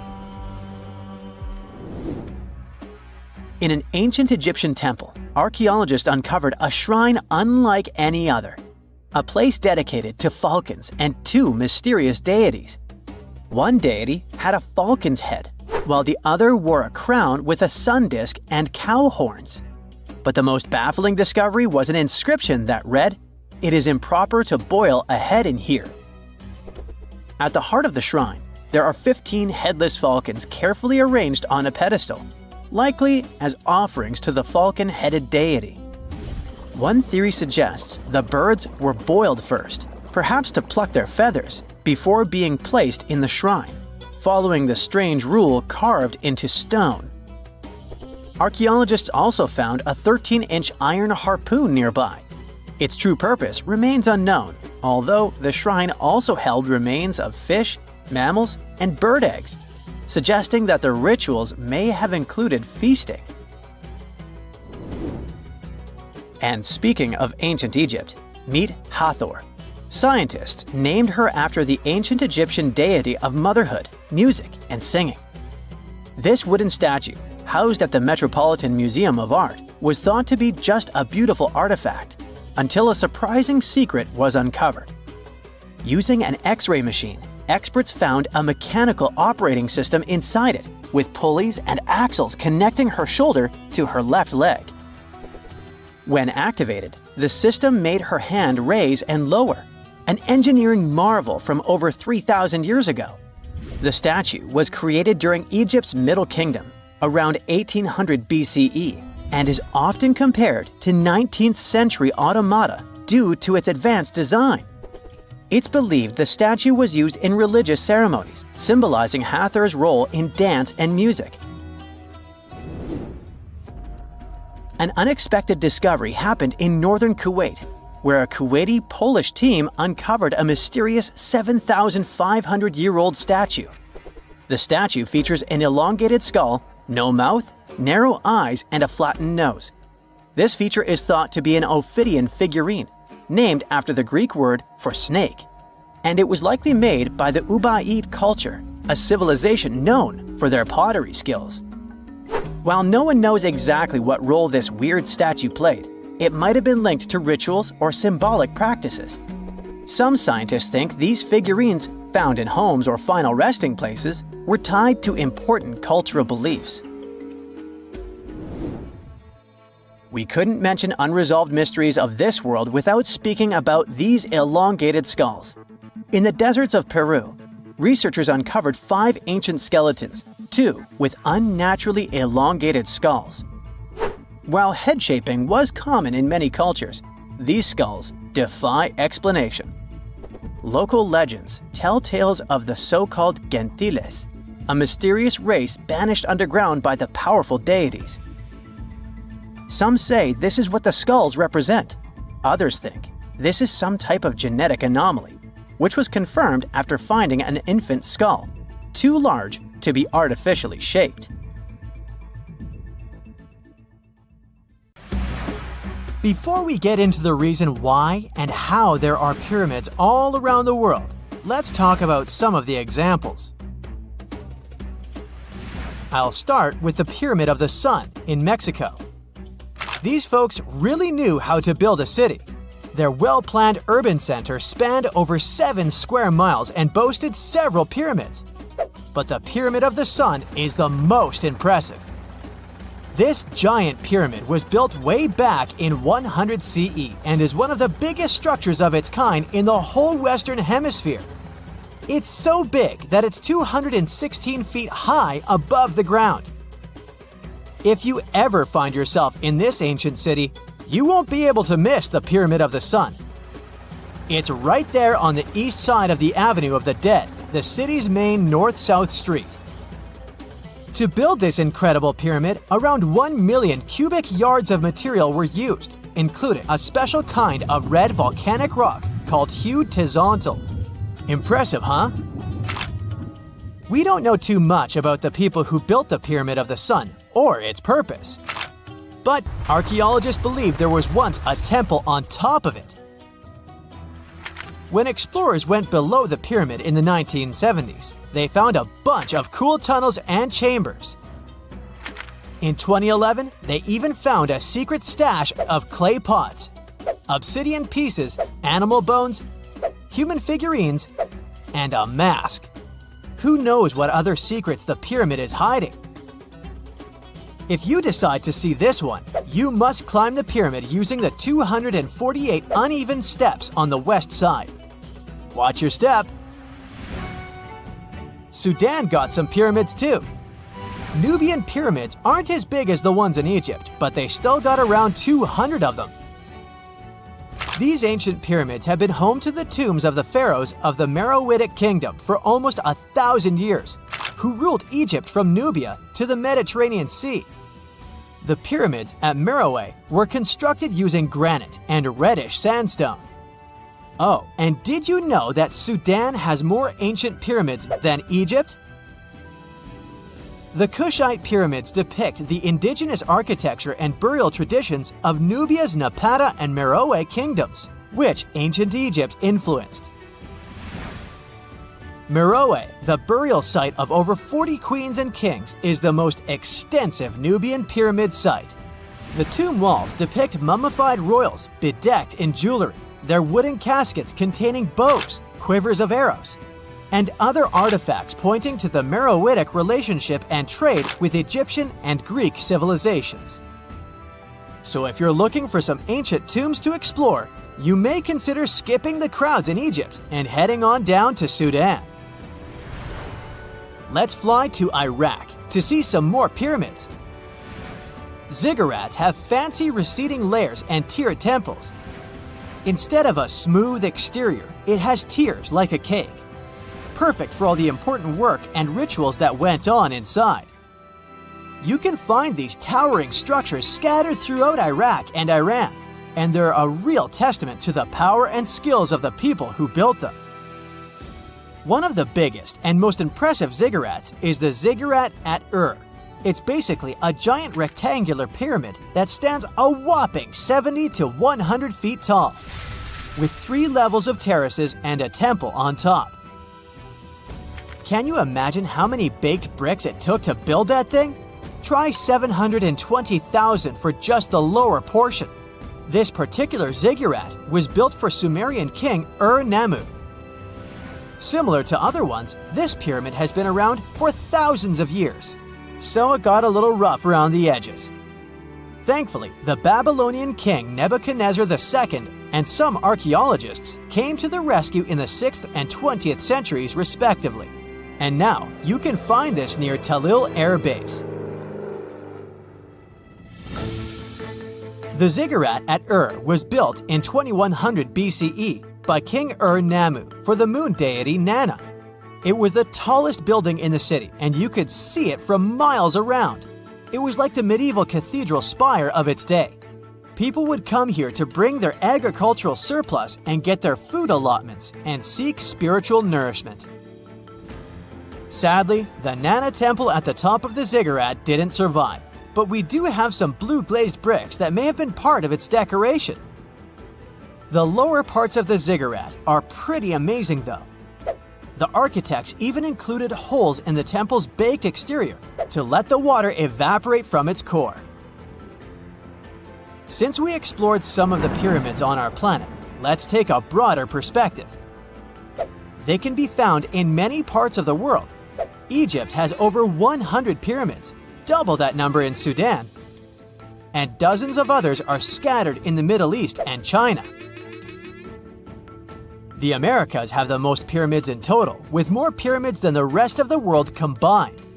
These pyramids are located in Mexico, Guatemala, Honduras, and El Salvador. Time to know more about the evolution of pyramids through history. The oldest pyramid is in Egypt. This pyramid was a step pyramid, which was created by placing one layer of stone on top of another. The pharaoh Sneferu is credited with creating the pyramid shape we recognize today. During his 45-year reign, he built 3 pyramids. His first 2 attempts failed, but he finally got it right with the Red Pyramid, which is considered the first true pyramid. It was Sneferu's son, Khufu, who built the Great Pyramid of Giza, which was the tallest human-made structure on Earth for almost 4,000 years. Latin American pyramids are similar to early Egyptian step pyramids, but they were built independently with no knowledge of each other. The pyramids in Sudan were built around 700 BCE and are tall but much narrower than those in Egypt. How in the world did all these civilizations build these things without even texting each other? After all, the Aztecs, Mayans, and ancient Egyptians were about as different as possible. But despite their cultural differences, they all seem to agree on one thing: pyramids were pretty cool. Step pyramids are all around the world because they were the most feasible and stable way to build large and tall structures without access to lighter building materials like wood and metal. The triangular form with a square base is the best way to build a sturdy structure, and having a cube structure would require more material for less height. Now, when it comes to pyramid design, the Egyptian pyramids were like giant triangles with a square base, smooth sides, and a pointy top. On the other hand, the Aztecs and Mayans went for a tiered cake look, with steps leading up to a flat platform on top. So, while all these pyramids share the same basic shape, they have their own unique flair. Each group built its pyramids using different materials, techniques, and slope angles. So while they may have been inspired by each other's work occasionally, they were just doing their own thing. Egyptian pyramids had smooth, angled sides that were designed to help the pharaoh's soul ascend to heaven. The Pyramid of the Sun was built over a series of caves that served as a passageway for the deities. The Maya built the temple of Kukulkan in Chichen Itza to honor the deity Kukulkan, usually represented by a serpent.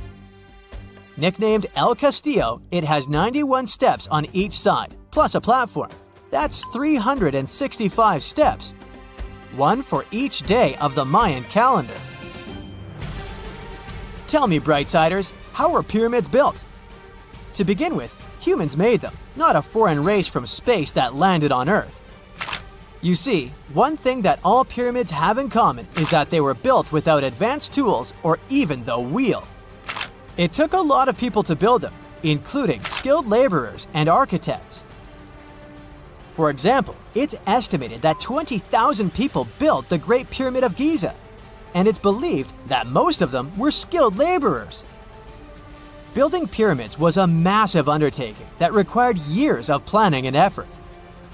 The Great Pyramid at Cholula, Mexico, took 600 years to complete. They found the tomb of a royal doctor who lived over 4,000 years ago, a man who held pharaohs' lives in his hands. This man knew secrets that only deities and kings were allowed to hear. And yet, when they opened his tomb in 2024, there was no body, just vivid paintings, untouched by time, and cryptic symbols carved into stone. Who was he, and why was he buried with spells linked to a scorpion deity? The tomb was buried deep beneath the sands of Saqqara. The doctor's name was Tete Nebefu. He lived around 4,100 years ago, during one of Egypt's most mysterious turning points, right at the edge of glory and collapse. These were the final days of Egypt's Old Kingdom. The sun still glinted off freshly built pyramids, but the shadows were already creeping in. The pharaoh, Pepi II, had ruled longer than anyone before him, 90 years. But by the end of his reign, the country was cracking.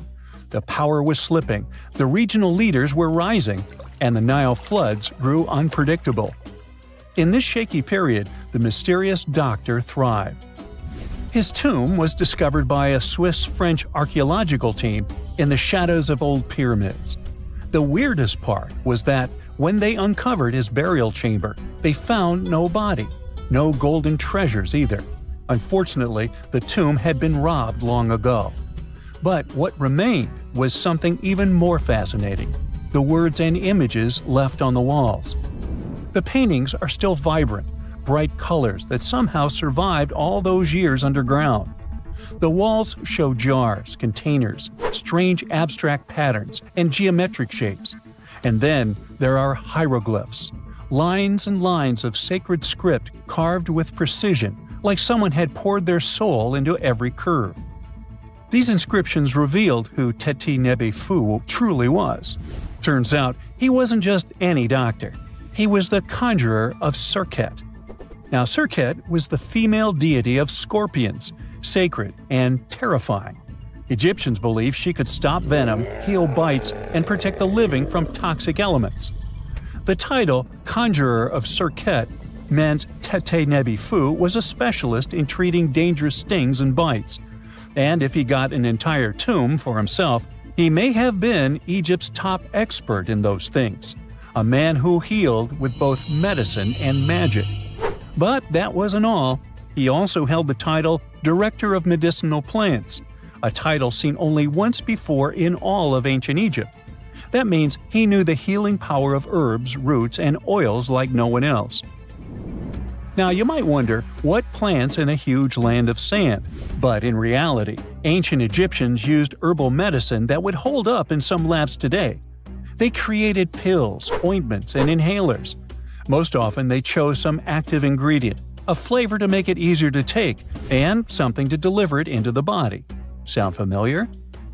And yeah, they didn't have many traditional plants, so some of these ingredients were bizarre by our standards, like using crocodile dung and acacia mixed with honey. They even had formulas for anti-wrinkle creams. And apparently, our mysterious healer was also chief dentist. This title is almost never seen in ancient records. Evidence of Egyptian dentists is incredibly rare. Turns out, our ancient genius didn't just fight stings and study plants. He was also trusted with teeth and jaws, which were actually a huge problem in ancient Egypt. These people may have built wonders, but their teeth paid the price. Ancient Egyptians constantly caught grains of sand in their mouths. They often ate grit-filled bread and raw vegetables, which wore down enamel and caused a horrible condition called attrition. This led to tons of problems, including tooth loss. They had to improvise back in the day. For example, crafting the world's oldest known toothpaste from crushed rock, mint, and pepper, which ironically only made things worse for the gums.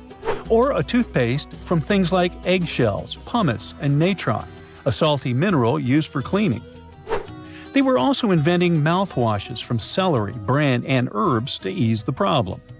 Some mummies were even found with crude metal braces and gold wires attaching missing teeth. Though we're not sure if these were for the living, or was it just a nice little addition added as an afterlife gift. So, Teti Nebi Fu specialized in all these fields. 3 rare titles for one man. Now, back in the day, he must have been admired as incredibly knowledgeable. In a world without modern science, he would have been like a sorcerer who knows how some leaf or bark could save a life.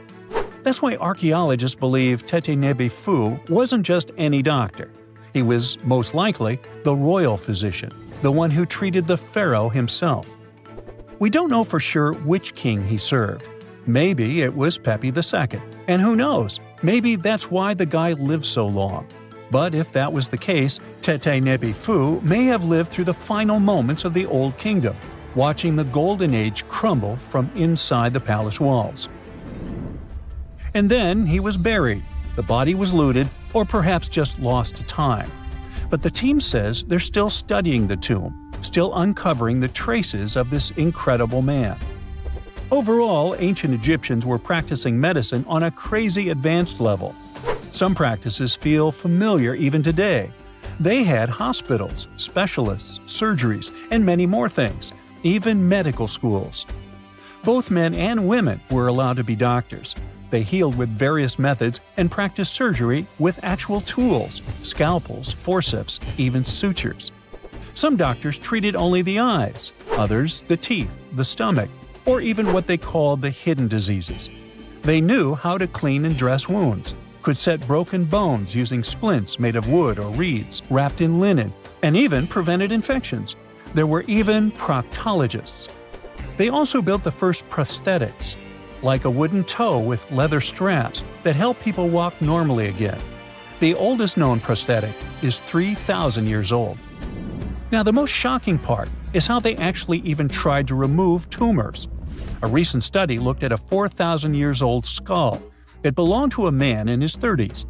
There were signs of past tumors, and around 3 of them, there were marks, surgical cuts made with a metal tool. That suggests someone attempted to remove or study them, maybe treatment, maybe an autopsy. There was another skull of a woman over 50 years old. It also showed similar signs, but with healed fractures from an earlier injury, which is amazing because her treatment might have actually been successful. Being a healer in this society meant something powerful. It meant being a priest, a scientist, and a magician all at once. To ancient Egyptians, medicine was a necessary art, and they treated it with as much reverence as they did their deities. That's because they believed that sickness could be both physical and spiritual. So a doctor could recite a spell while applying a salve, and a lot of their treatments worked. The reputation of doctors in ancient Egypt was so strong that leaders from other parts of the ancient world, like Persia, actually sought them out. Even Homer, the Greek poet, once said the Egyptians were the most skilled healers of all. Of course, their understanding of the human body wasn't perfect. For example, they thought the heart controlled thought and emotion. They also didn't know what the brain really did. But their approach, observe symptoms, diagnose, and treat, well, that's modern medicine. Sure, they prayed over the wound, but they also healed it, didn't they? Their most famous physician was Imhotep. That guy was a true polymath, an architect, priest, and a healer who became so revered he was later worshipped as a deity of medicine. Yep, a human who was so cool they turned him into a deity. He lived 2,000 years before Hippocrates, the so-called father of medicine. And yet, some people joke we should drop the Hippocratic Oath altogether and swear an Imhotepic oath instead. These people weren't just laying the foundations of pyramids, they were laying the foundations of healthcare. Whenever you hear about ancient ruins, you almost never picture them being suspended somewhere, or just randomly hanging on the branch of a tree, right? In fact, for most of the ancient artifacts we have exposed in museums all over the world, archaeologists did quite an impressive amount of digging. You see, buildings have this funny way of fading away over time if not properly taken care of. Sometimes we need to reuse some building materials, so an older construction may be sacrificed in the process. Other times houses are abandoned, and once they are exposed to the elements on the surface, like rain or sunlight, they don't really stand a chance. Some just simply crumble away due to good old erosion. So the only way a piece of architecture can survive the test of time is if it's somehow gotten buried deep down. Now, how did they end up buried in the first place? Well, it's quite the comedy of errors. Ancient cities had a habit of gradually raising their ground level like a kid adding toppings to their ice cream sundae. You see, these settlements were always busy collecting food and building materials to keep up with their ever-growing population.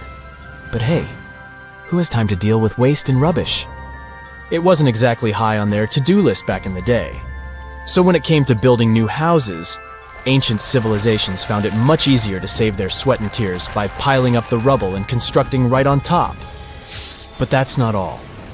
Rivers would also occasionally flood and deposit a layer of sediment on the city floors, further encapsulating those ancient constructions. And in those dry regions like the desert, where the wind likes to show off its sand and dust dance moves, you can bet it was a constant struggle to keep the establishments clean. One hilarious example is the Sphinx, which had its head buried in sand until a group of archaeologists unearthed it in 1817. Some ancient towns eventually got covered up because they were completely abandoned. With less human activity to control their expansion, plant seeds couldn't resist the opportunity and sprouted all over the place. They gobbled up carbon dioxide from the air and grew, adding more and more bulk to the ground. Those cheeky roots even decided to stabilize the soil made from decaying plant matter, creating layers upon layers of earthy goodness. It's like the ultimate DIY project Mother Nature embarked on, with plants as her loyal helpers. The act of digging into the secrets of ancient civilizations is not just about unearthing a lost world.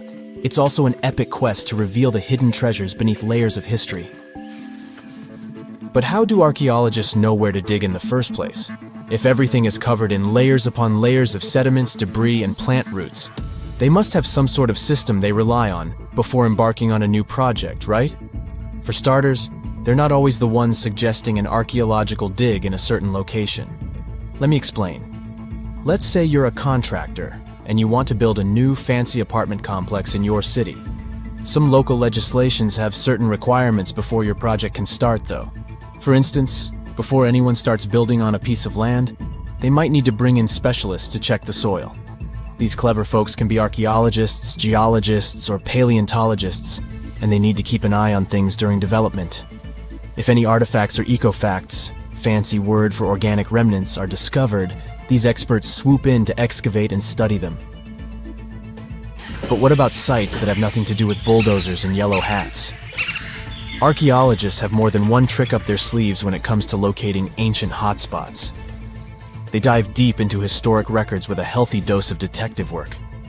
By sniffing out old documents and maps, they can piece together the puzzle of human activity in a specific area. If a site has been visited before, it's even better.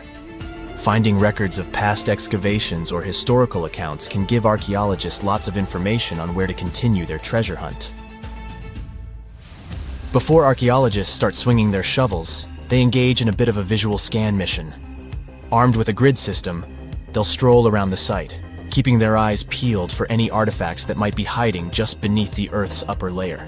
From groundstone tools to historic glass and even ancient garbage dumps, yes, they're also valuable. These keen-eyed explorers can spot signs of human activity faster than most people. If they stumble upon midden soil, fancy term for a garbage dump, they know for sure that humans once called this place home. Archaeologists don't just rely on their trusty shovels, though. They have an arsenal of gadgets to aid in their search for hidden wonders. Geophysical tools are like their secret weapons. Take the resistivity meter, for example. This clever contraption measures the electrical component of the soil and any buried features or artifacts. A buried wall, for instance, will create a different resistivity reading than the surrounding soil.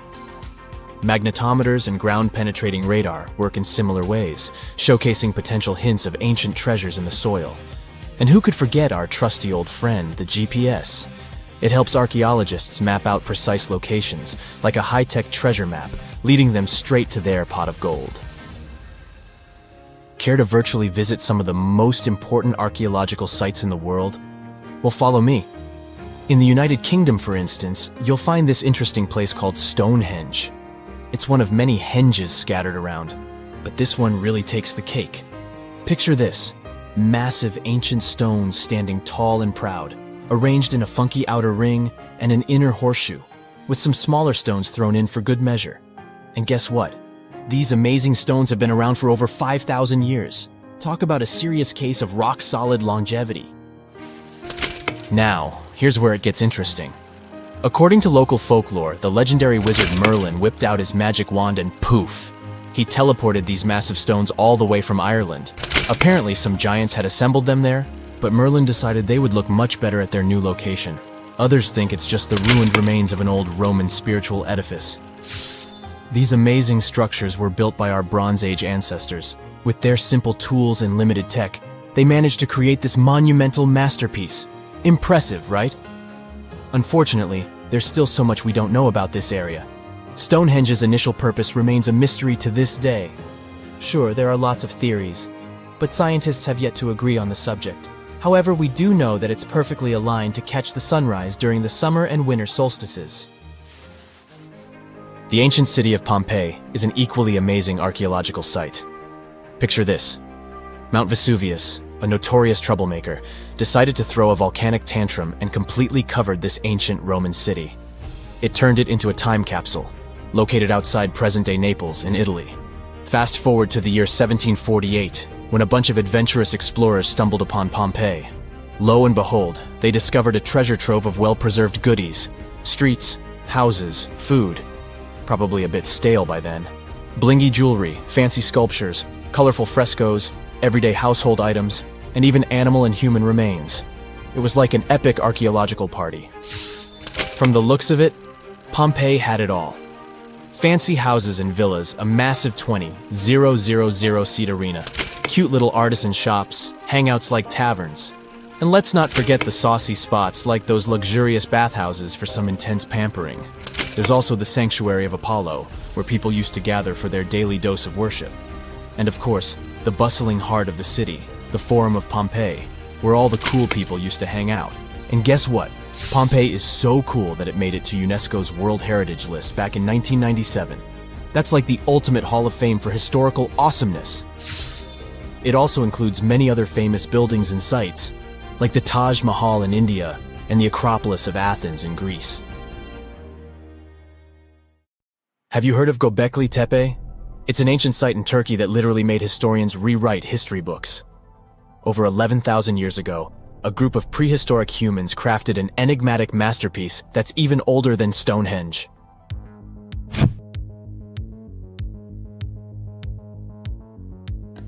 Before its discovery, archaeologists believed that people didn't know about iron and weren't good at making pottery. They were sure that settled life only emerged with the need for agriculture. But Göbekli Tepe changed this belief.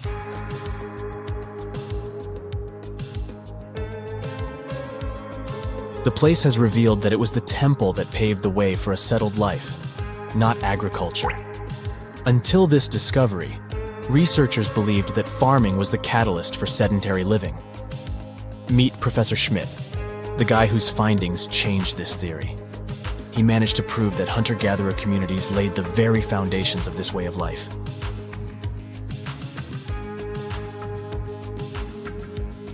Back in the 1960s, other archaeologists visited the area, but they totally missed the mark. While surveying the region, they stumbled upon a hill with scattered limestone slabs and concluded it was just an old burial ground from medieval times. Little did they know that there was so much more to uncover.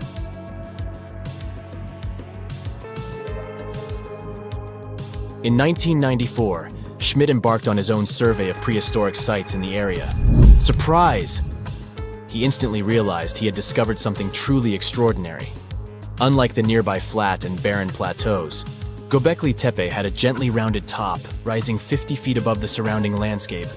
Funny enough, the translation of this place's name is Potbelly Hill.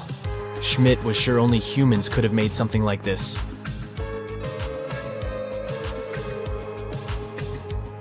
Those broken limestone pieces that were mistaken for gravestones turned out to be way more exciting. It was like stumbling upon a hidden treasure. The pieces took on a whole new meaning, and Schmidt with his team was about to dive into the secrets waiting beneath the surface. To their surprise, they found no traces of a settlement, no hearths for cooking, no houses, and none of those adorable clay figurines commonly found in nearby sites of similar age. However, they uncovered that those ancient people used tools like stone hammers. So, Schmidt and his team put their heads together and took a wild guess at the age of Göbekli Tepe's stone structures. Their estimation got backed up by some limited carbon dating done right at the site. The ancient vibes of this place were finally starting to make sense. It was like a puzzle slowly coming together.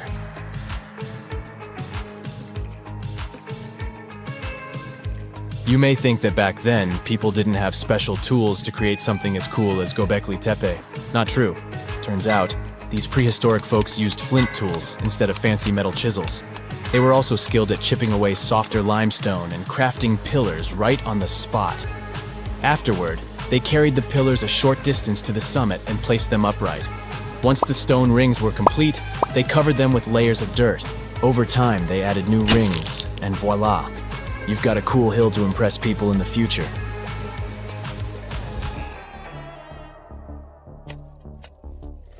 During their first year of excavation, the team went through 15,000 pieces of animal bones from wild creatures. These people didn't have pet animals or grow their own food. They hunted wild animals for their meals.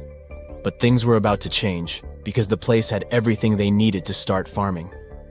Scientists say they had wild sheep and wild grains that could be domesticated. And guess what? Just 20 miles away, geneticists found evidence of the world's oldest domesticated strains of wheat at a prehistoric village.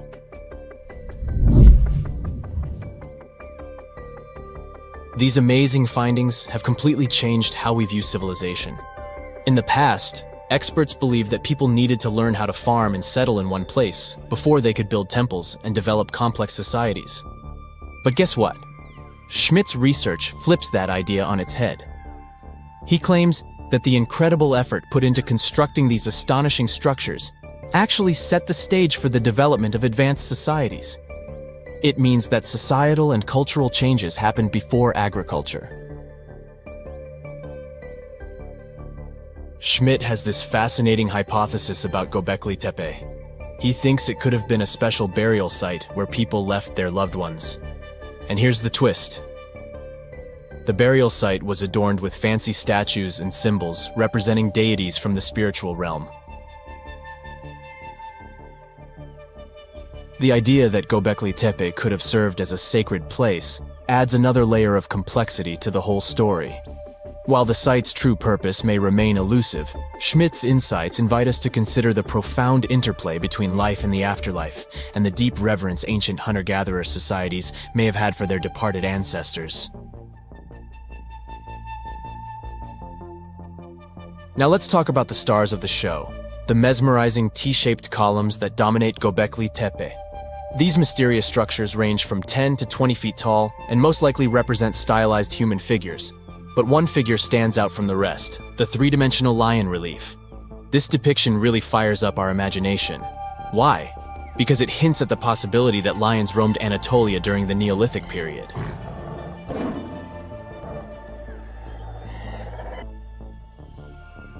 These standing stones are arranged in circles and placed in rectangular pits. Each circle has a similar setup. Two big T-shaped pillars in the center, surrounded by slightly smaller ones facing inward. Talk about a stylish arrangement. These towering pillars reach a whopping 16 feet and weigh between 7 and 10 tons. Some pillars are plain and simple, while others are like works of art with intricate carvings. Foxes, scorpions, and vultures come to life, crawling and twisting on the pillars' sides. But it's not just animals depicted on these stones. Some pillars have abstract shapes representing humans, and even small carvings of clothing items. Some of them even have belts. Now, there's one pillar that stands out from the rest like a rock star. This super old stone pillar suggests that a comet crashed into Earth. It happened during a chilly period that lasted about 1,000 years. Previous studies examining Greenland ice cores hinted at this comet theory, but now the carvings at Göbekli Tepe prove it right.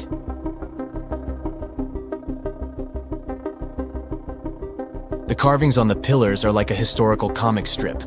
They even show a headless human figure. Researchers fed the images into a computer and discovered their connections to constellations, indicating that this temple might have been an ancient observatory. It's like our ancestors were trying to document this cataclysmic event in their own unique way. Archaeologists have been excavating and researching Göbekli Tepe since the mid-1990s, peeling back layers of history and providing us with a deeper understanding of the intricate relationship between various elements. They have no plans to stop the whole process for another 150 years. Who knows what else they'll find? You see, Göbekli Tepe has been labeled purely as a ritual site with no signs of domestic activities. We were led to believe that the absence of water meant it couldn't support semi-sedentary communities. But scientists believe it's time to shake things up and approach Göbekli Tepe with fresh eyes. It's time to question what we believed before and use new evidence and different ways of thinking. Like, there might have been a group of people living in the area who didn't stay in one place all the time. They moved around a bit but still had their own civilization, living in the area semi-sedentarily. Göbekli Tepe is not just home to a single temple, but an astounding collection of over 20 ancient structures. As archaeologists delve into the depths of this wonder, they are unraveling its unique layout, featuring two prominent focal points at the heart of each establishment, complemented by smaller structures and dividing walls. What's even crazier is that in this area, there are over 200 obelisks, which are narrow tapering monuments. Everyone loves a good landmark, the Roman Colosseum, the ancient city of Machu Picchu, the Giza pyramids. But have you ever wondered how it once looked? Way back in the days when they were built? Or even in the time they were covered in ivy and forgotten by humanity? Buckle up, because we're heading on a time travel adventure to the world's greatest archaeological sites. Our voyage begins in South America, deep inside the Peruvian mountains. Behold, the city of Machu Picchu. Machu Picchu is a monument to the ingenuity and power of the Inca civilization. During its prime, the Inca civilization stretched 2,500 miles along South America's coastline from modern-day Ecuador all the way down to Chile. And Machu Picchu was located at the heart and center of it. The historic site was constructed at around 7,000 feet above sea level, more or less around 1450 BCE. The gated city consisted of around 150 buildings made of stone. The Incas managed to build temples, houses, and even a complex aqueduct system to irrigate the entire town. And yes, they did all that without the help of wheels or any instrument made of iron. The housing model is somewhat similar to stone houses we see nowadays, with the difference that the Incas didn't use any cement to stick together the blocks of stone. Yet, they fit seamlessly on top of each other. Not only that, the Incas must have developed a rudimentary yet effective anti-earthquake technology, since in the event of a quake, the rocks would shake without falling out of place. If Machu Picchu had been built today, it would have cost over $70 million to finish the entire thing. The purpose of the site is still a mystery to many historians. Theories suggest that it could have been built as a ceremonial site, a safety base for the Inca people, or even a retreat for royalty. What we know for a fact is that in the 16th century, 100 years after Machu Picchu was built, its population abandoned it, with tree roots taking over the majority of the site and keeping it hidden from humankind for over 4 centuries. It wasn't until the 20th century that the world was reintroduced to Machu Picchu when a Peruvian farmer led Yale University professor Hiram Bingham III to visit the site.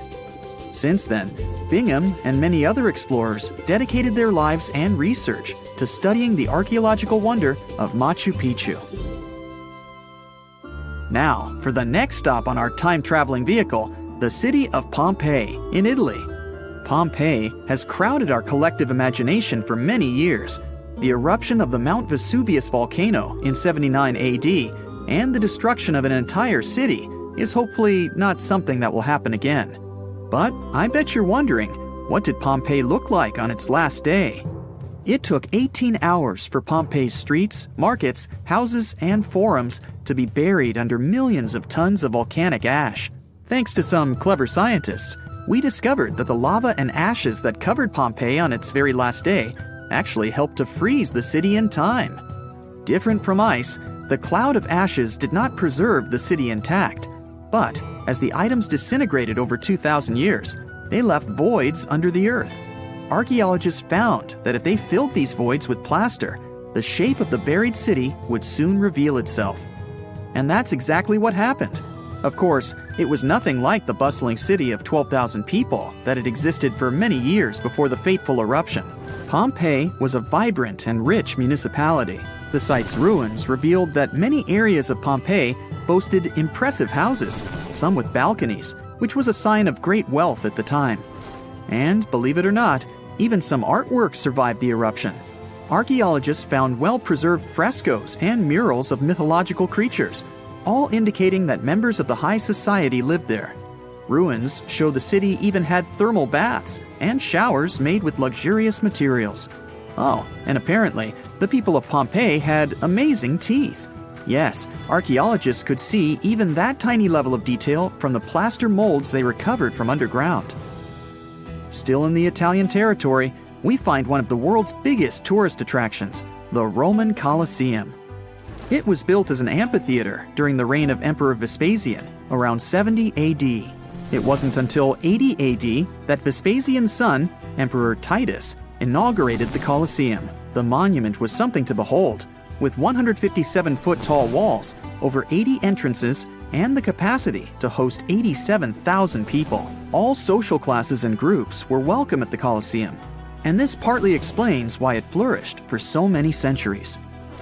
During the decline of the Roman Empire, around the 6th century AD, the Colosseum started being neglected and abandoned. The monument was looted, and some of its columns and stones were used to build infrastructure elsewhere. Only 1/3 of the original Colosseum still remains, and if it's big now, imagine what it once was. Greece was home to one of the world's largest empires. At the height of this empire, literally and historically speaking, more or less 2,400 years ago, the Greeks built a citadel known as the Acropolis. The Acropolis, which is composed of historical buildings, is considered to be one of the biggest landmarks of Western civilization to date. Tourists that visit the capital city of Athens today may be faced with yellowish and broken pillars of the Parthenon standing way up high in one of the city's hills. But way back when it was built, between 447 and 432 BCE, the imposing and majestic Parthenon was purely white, as the entire monument was built with gleaming white marble. The statues inside were made of gold. The Parthenon is a 23,000 square foot temple held up by 69 marble columns. The largest blocks of marble are massive, weighing around 10 tons each.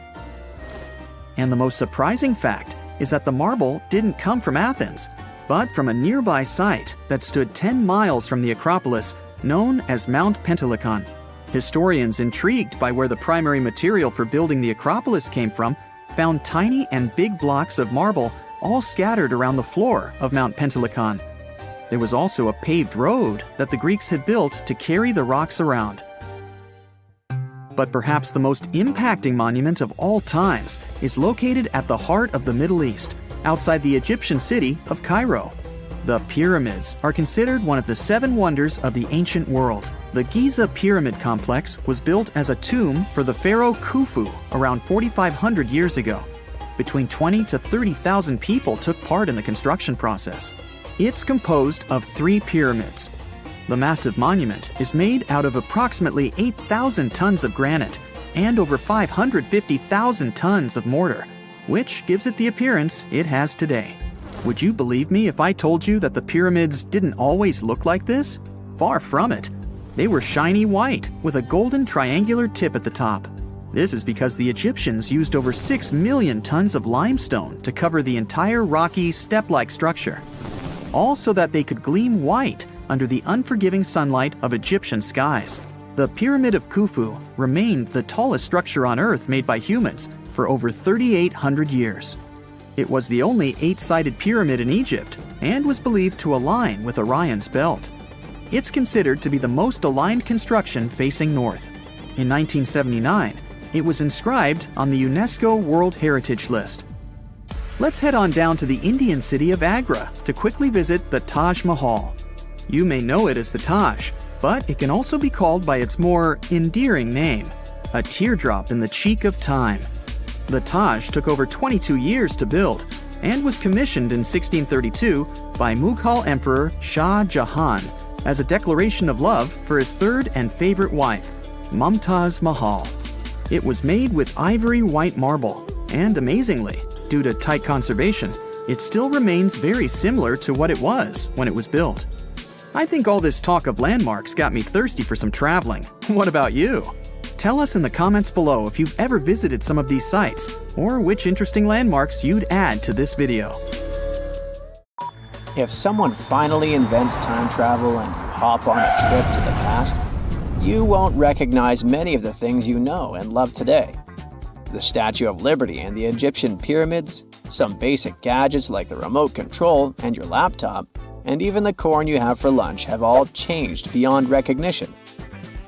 When the pyramids were originally built in ancient Egypt and Giza and other places, they didn't look sandy brown at all. All of them were covered with white limestone. If you had seen them under the hot African sun, you'd have to look away. That's how smooth and shiny they were. Builders used around 6 million tons of this material for the Great Pyramid of Giza alone. It's the largest one you can still see on your trip to Egypt. The local rules were quite a thrifty crowd, and they reused some of the casing stones for other construction projects. A massive earthquake in the 14th century has also loosened some of the stones, so you won't see a lot of limestone, but some of it is still there, on top of the Pyramid of Khafre in Giza.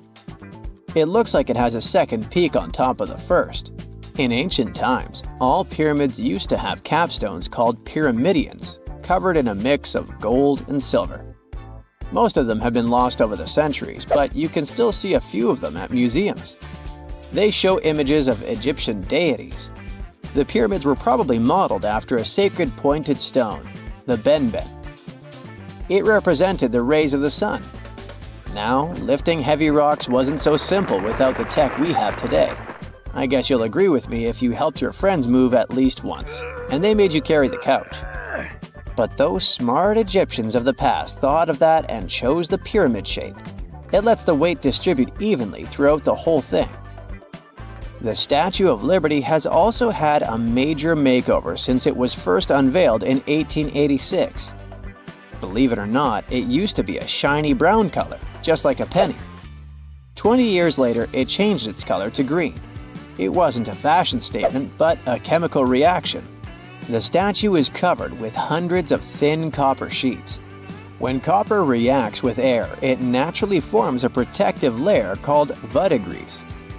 This layer protects what's under it from corrosion, and that's why statues and other things made of copper, brass, and bronze can last so long.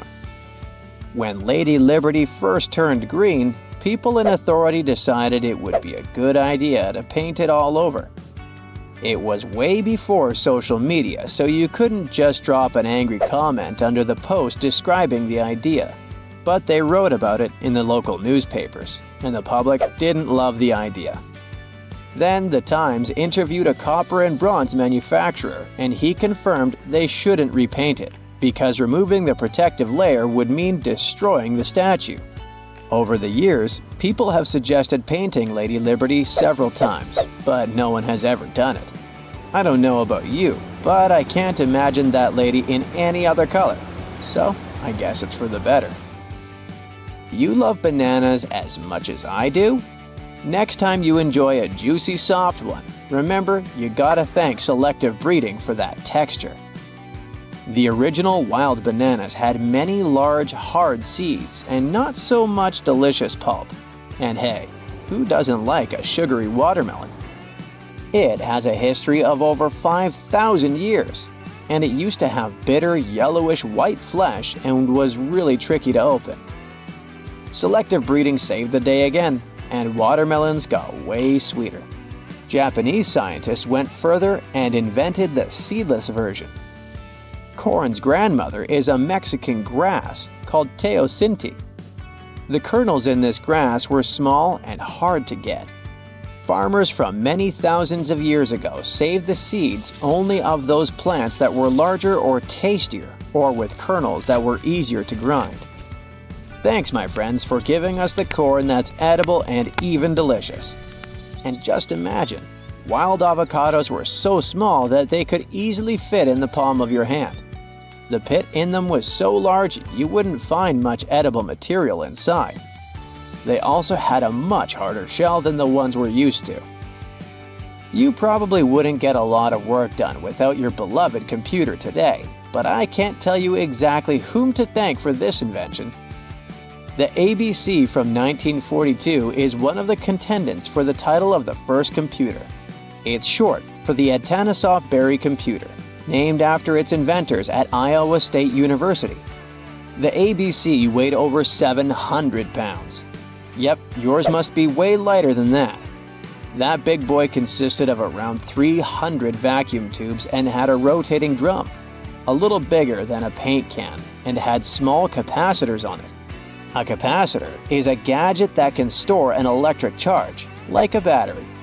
The ABC could solve problems with up to 29 different variables to help scientists save some time. Like modern computers, it used binary digits, ones and zeros, to represent all numbers and data. Because of that, it was possible to do the calculations electronically.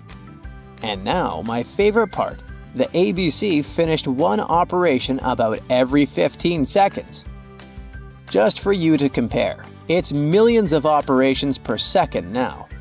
Unlike the tech we use today, the ABC did not have a changeable stored program, so the program could only do a single task at a time.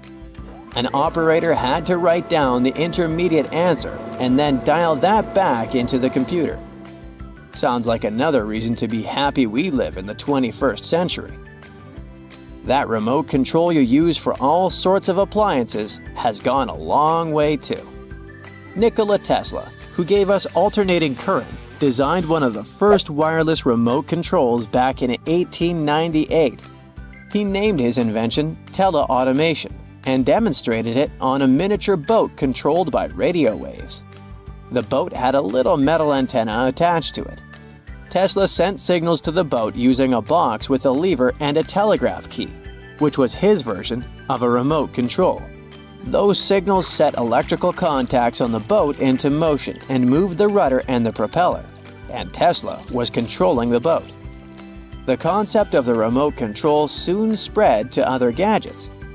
The first television remote control followed in 1950. It was designed by the Zenith Radio Corporation called LazyBone. Don't take it personally, please. This LazyBone had a massive cable that was attached to the TV set, and those who tried it didn't fall in love with the invention because they tripped over that cord. I feel your pain, my friends.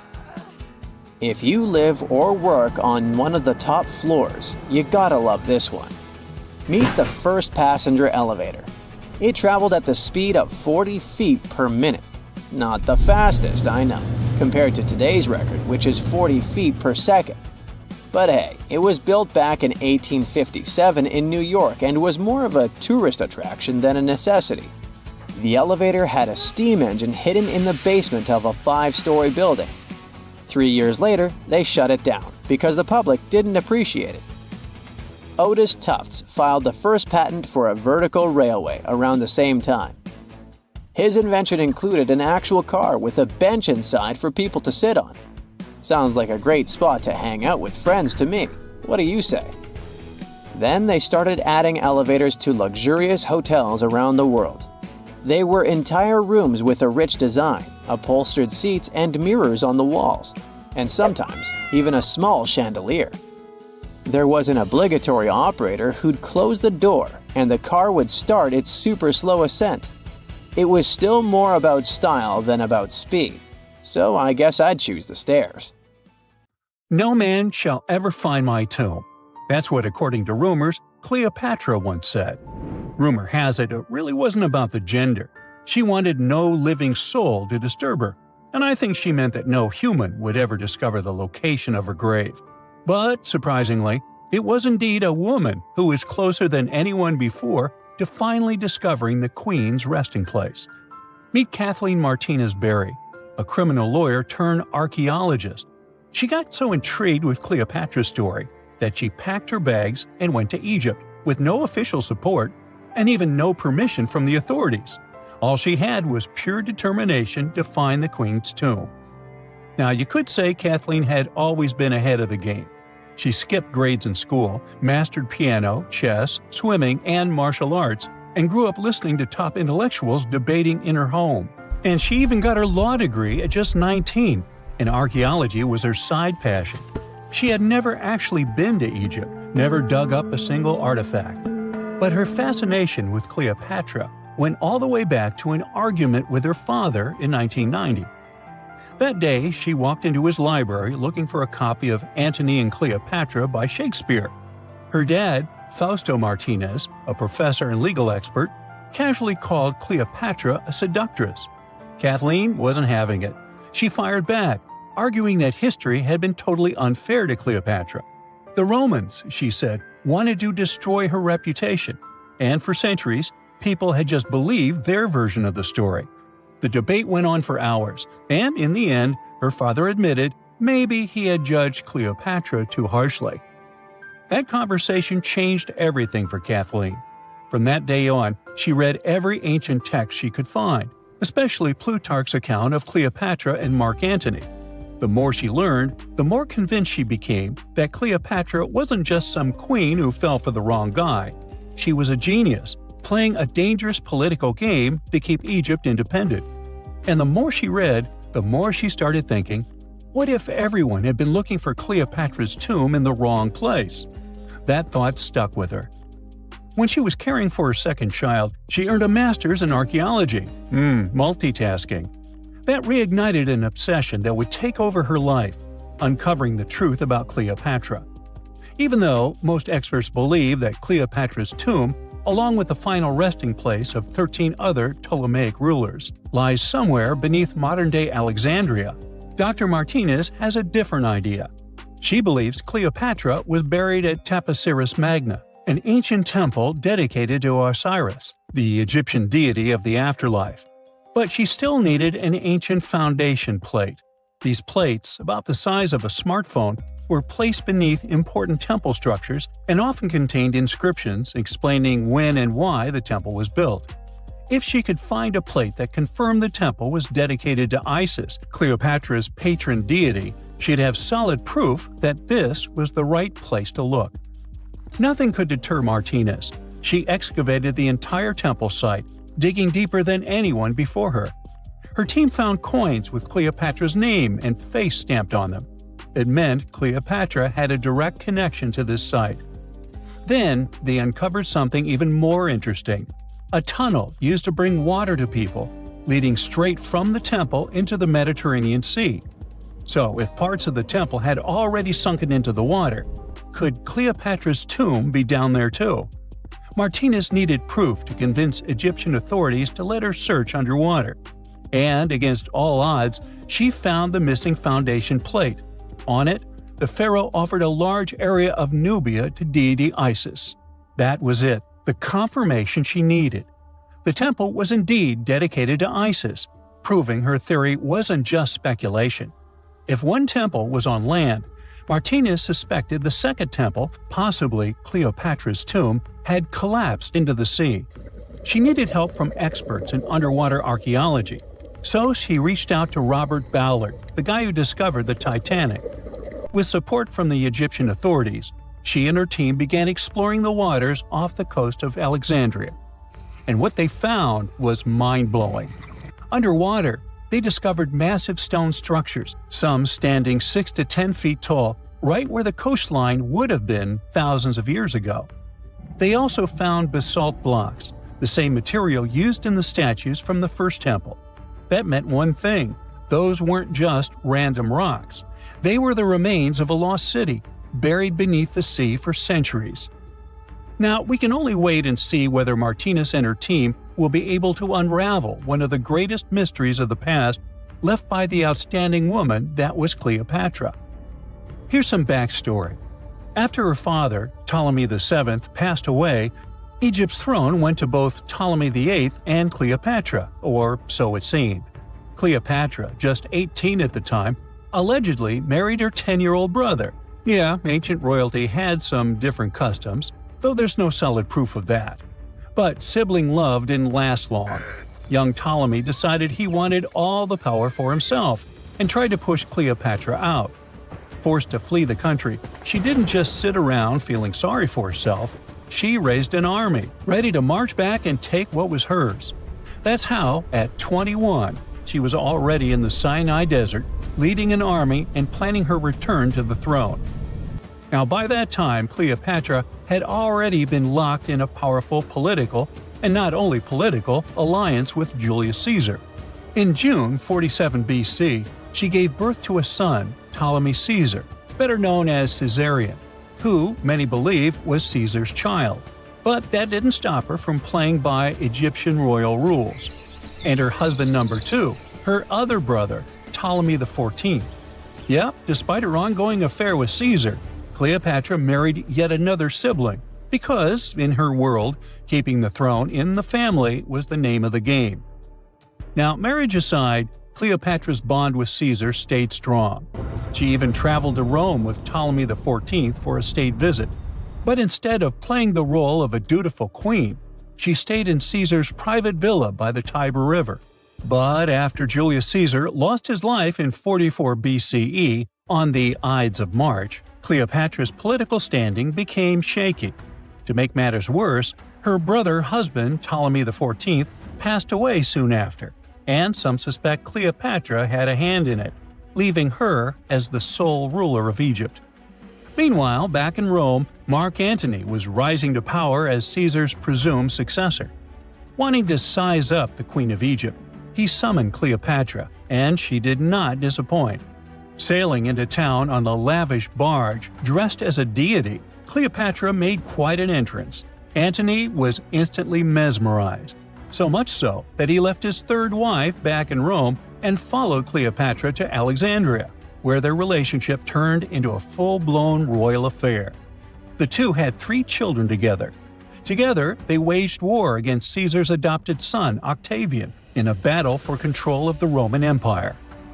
The last time the queen was seen, she was in her mausoleum, dressed in full royal splendor, diadem on her head, lying on what Plutarch called a golden couch. When Antony and Cleopatra lost at Actium, Octavian's forces marched into Alexandria. Cleopatra apparently knew the end was near, so she locked herself inside her mausoleum, surrounded by gold, silver, pearls, and priceless art. Those were the treasures she threatened to burn rather than let the Romans take them. Antony, meanwhile, wasn't going to let the Romans capture him alive. He wounded himself with his own sword, but before he passed away, he was carried to Cleopatra's side. She held him as he took his last breath in her arms. A little over a week later, Cleopatra made her own choice. Rather than face humiliation as Octavia's prisoner, she ended her life. Legend says it was the bite of a deadly asp, though history isn't quite clear on that. At the time, Cleopatra was only 39. Sounds like a rather full life to me. This just in, the world's oldest pyramid was built during the last ice age. And I'm not even talking about Egypt. I'm saying our ancestors might have spewed a 27,000-year-old pyramid in West Java. Gunung Padang is not exactly shouting pyramid. It's more of a mound with huge scattered stones tossed all over it. But local people seem to revere it, and they have for centuries. It wasn't until recently that the Indonesian authorities decided to excavate a bit deeper to see what all the fuss was about. They ended up finding the remains of a human settlement. It was rather unexpected, since the mound is pretty high up. This excavation could only prove there were humans in the area as far back as 45 BCE, which sounds reasonable. It was up to an Indonesian geologist named Donnie Hillman to prove that Gunung Padang is the world's first pyramid. He used all sorts of new technology to support his claim. Our guy used carbon dating, which digs deep into the earth and takes whole chunks of soil. He found layers and layers of constructions, like he was digging up Rome and finding ancient buildings buried in the ground. His research proved that there had been caverns and even rooms down there, which could only mean one thing: humans. As for the rocks located up in the mound, they were most likely strategically placed by the people who lived there back in the day. They needed a place to meditate, so they arranged things in a harmonious way. Their smooth surfaces wouldn't be the result of years of erosion, but the works of great sculptures, the Michelangelos of their day, let's say. If this is all for real, then human civilizations began way before we think they did. Our ancestors, the Paleolithic humans, didn't have what it took to be considered a civilization, especially not the tools and knowledge to build pyramids. They needed a lot of masonry skills, which weren't all that available during the last ice age. His peers don't share this view, though. They could believe Hillman's theory if he had found evidence such as charcoal and bone fragments, but he didn't. Flint Dibble, another archaeologist, says that without concrete evidence of human activity, there's no proof of an actual pyramid. In this case, all the data proves is that the soil in the mound dates back to 27,000 years ago. He thinks the rocks on top of the mound just slipped down the hill, like rocks normally do. Only a complex society would have managed to build a stepped pyramid like they claim it was. But according to Bill Farley, an American archaeologist, there's just no reason to believe there were any settlements in Indonesia during the last ice age. Now, just so you know, the oldest known ancient society with this kind of knowledge is probably 11,000 years old and used to occupy the region of modern-day Turkey. Take a look, Turkey's Göbekli Tepe. It's also not a pyramid, but it's the oldest monolithic construction made by humans. Back in the Neolithic period, a lot of people settled there, and there are proofs for it. For example, the walls there are covered in ancient drawings of clothing and wild animals. Until recently, the title of the world's oldest pyramid went to a three-sided construction known as the Djoser Pyramid in Egypt. Djoser is located just a few miles south of the Giza complex in a town called Saqqara. It made its way to popular culture more than once. In the 18th century, it became a common feature in European paintings. Young men from the cultural elite did a grand tour around the world, and Saqqara was at the top of their list. It was also featured in the video game Assassin's Creed, with a digital representation way more accurate than many historical drawings of the thing.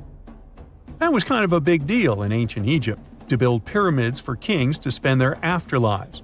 And if you thought the Khufu pyramid was the oldest one in the world, well, Djoser was built 70 years ahead of that time. The development of new technology has allowed archaeologists to make groundbreaking discoveries, and a new, or should I say ancient pyramid in South America might win the title in dispute. It turns out that pyramids were also pretty fashionable in the Americas in the old days. Among them are the iconic pyramids of Guatemala's Tikal temple complex, the same ones that appeared in Star Wars No. 4. But to find the oldest pyramid in the Americas, one would have to travel to Peru. Deep in the Peruvian desert, archaeologists stumbled upon a sprawling ancient metropolis known as Caral. At first, researchers believed that the settlement was pretty recent, since the site was way too complex for ancient technology to handle it. As we said, Caral is a desert town, like Las Vegas, but without all the hoopla. This means no easy access to water. And for cities like these to thrive, they need a considerable irrigation system, which leads us back to complex technologies. The Peruvians surprised us all with this new discovery. This site was huge, filled with an amphitheater, houses, and religious buildings. The whole thing probably sprawled through 370 acres. And when scientists went to test their initial hypothesis using radiocarbon dating, they found that the city probably sprung around 2027 BCE. On the site, archaeologists found 6 pyramids that could possibly predate the one in Saqqara. As far as they know, both civilizations coexisted in the same time period, in opposite parts of the world. But since researchers can't pinpoint the exact age of Caral's pyramids, it's pretty hard to guess which civilization completed their pyramid first. If only we had a crystal ball. Now, it just so happens that the shape of a pyramid is something that nature is able to produce all on its own, leaving us modern-day humans a bit confused. A classic example is the Japanese side of Yaonagani, which also goes by the name of Japan's Atlantis. The entire monument is about the size of 5 football fields and the height of a 5-story building. Explorers and scientists believe that Yaonagani dates back to 10,000 years ago. For Japan's top marine geologist, Professor Masaki Kimura, Yaonagani is the heritage of a lost civilization. Kimura has dived into exploring the ruins over 100 times over the past 10 years. To him, there are clear signs of human activity down there. Check out this triangular-shaped pool on the monument's surface. Kimura thinks it's actual proof of humans, because this triangle-shaped concave is a historical symbol of water fountains in the region. As it happens with a lot of these cases, not all scientists are convinced the same. For many, Yaonagani is probably the result of thousands of years of erosion, and the fact that the monument is composed of one massive rock leads them to believe it is not really human-made. Sure, these huge basalt columns may look like the ruins of a palace, but they're most likely the result of the intense volcanic activity in the region. And speaking of natural formations that really look like a human made it, a pyramid on Mars has been a hot topic lately. Humans have been keenly trying to prove that there is life on Mars for quite some time. But some are stretching it really far, saying that little green or gray people built a pyramid on the planet to try and build their own civilization. This picture was taken over a decade ago by the Mars Reconnaissance Orbiter, the MRO, but it started to resurface recently. It shows what looks like a 3-sided pyramid. Some people claim that the smooth side of the pyramid could only be the effect of otherworldly work. Then science comes along and explains that Mars is home to one of the deepest canyon systems in the whole solar system. The so-called pyramid is located in what is known as the Kandor-Chasma region. This Martian region has a bunch of similar formations that are nothing more than the result of erosion. Nothing supernatural going on there, apparently. Miles and miles of yellow sand, treeless mountain ridges, and scorching hot sun over your head. And suddenly, something you'd never expect to come across in a barren desert. A small group of overexcited people. They're as happy as you would be if you'd won a lottery. They've just found an ancient tomb, once flooded with its walls in bad shape. But the stuff they discovered inside proves that this is the burial site of one of Egypt's most mysterious pharaohs. Historians have been hunting for his tomb for years, but no one expected it to hide ancient treasures. Fast forward. After careful examination of the site, Egyptian officials have announced the discovery of the tomb of King Thutmose II. It's the last missing tomb from Egypt's 18th dynasty. And this is also the first royal tomb found since King Tutankhamun's was discovered in 1922, in more than 100 years. A team of Egyptian and British archaeologists found the tomb in the Theban Mountains area, west of Luxor, near the famous Valley of the Kings. Before this, the site was only known as Tomb C4, but during their excavation, the team found clear evidence proving it belonged to King Thutmose II. Archaeologists actually found the entrance and main tunnel leading to the tomb in 2022. But at first, they thought it belonged to a queen because it was near the graves of Thutmose III's wives. It was also close to Queen Hatshepsut's tomb. Originally, it was prepared for her when she was just a royal wife. But everything changed when she became pharaoh. But we'll talk about this twist of fate a little later. But soon they realized that their discovery was much more significant. They found alabaster jars with Thutmose II's name and the words "deceased king" written on them. That's when they realized that the tomb was actually his final resting place. Sadly, Thutmose II's tomb has seen better days. According to the head of Egypt's antiquities sector and the leader of the Egyptian excavation team, the tomb suffered major damage from ancient floods not long after the pharaoh's death.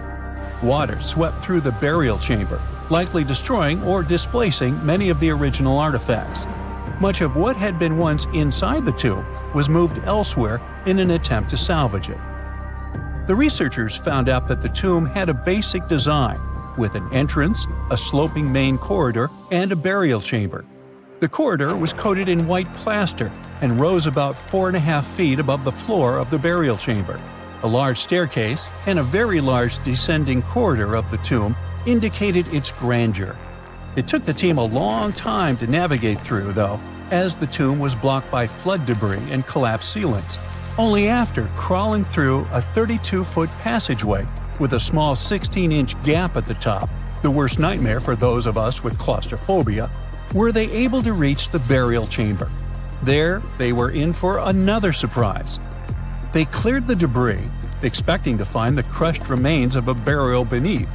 But the tomb turned out to be completely empty, and it was not due to robbery. It had been deliberately emptied. The researchers soon realized that the tomb had been flooded since it had been built underneath a waterfall. It happened just a few years after the king's burial, so the contents of the tomb were moved to another location.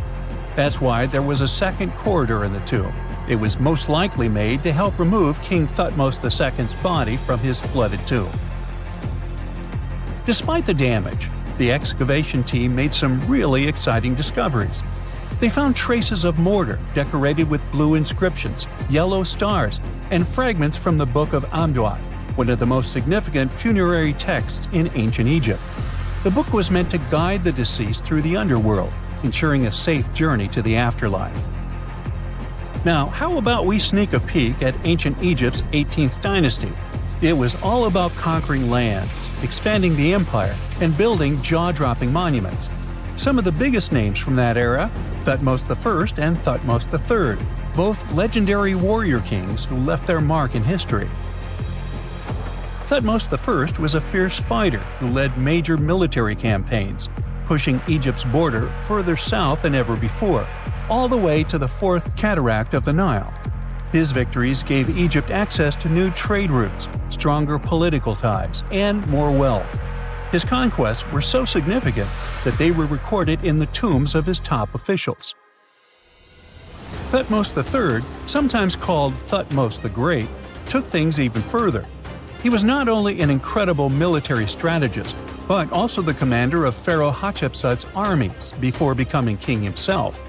He led between 17 and 20 military campaigns, winning every single one and expanding Egypt's empire to its peak. He even created the world's first navy. Thutmose III is often remembered as Egypt's greatest warrior pharaoh. And sandwiched between these two powerhouses was Thutmose II, a pharaoh who doesn't get nearly as much attention. Hey, the middle child, right? His reign lasted only about 5 years before he passed away at around age 30 in 1479 BCE. He is kind of a mystery. No one really knows what he accomplished. For the longest time, even the location of his burial site was totally unknown. His body was actually found in the 19th century. It was just lying around in the mortuary temple of Deir el-Bahari, in a secret chamber where priests used to hide royal mummies centuries after their original tombs were looted by grave robbers. In other words, Thutmose II's body must have been moved from his original resting place at some point in history to protect it. During his lifetime, Thutmose II made at least one major impact on Egyptian history. He married his half-sister, Hatshepsut. That might not sound like a big deal, but it helped her become Egypt's greatest female pharaoh after he passed. The catch? She kept her stepson, Thutmose III, off the throne for decades. When he finally took power, he erased her name from history out of spite. And still, Hatshepsut is one of Egypt's greatest pharaohs, no matter if you're talking about a man or a woman. She brought a lot of wealth and art to Egypt. She led a big trading trip to a place called Punt, where she brought back things like gold, ebony, and incense. She also made sure her name lasted by building amazing structures that we can still see today. At Karnak, she added huge obelisks. One of them is still standing tall. She also was the one to build the Temple of Deir el-Bahari with its countless columns. She was buried there. Interestingly, Hatshepsut was often shown in art as a man with muscles and a beard, like how pharaohs were usually depicted.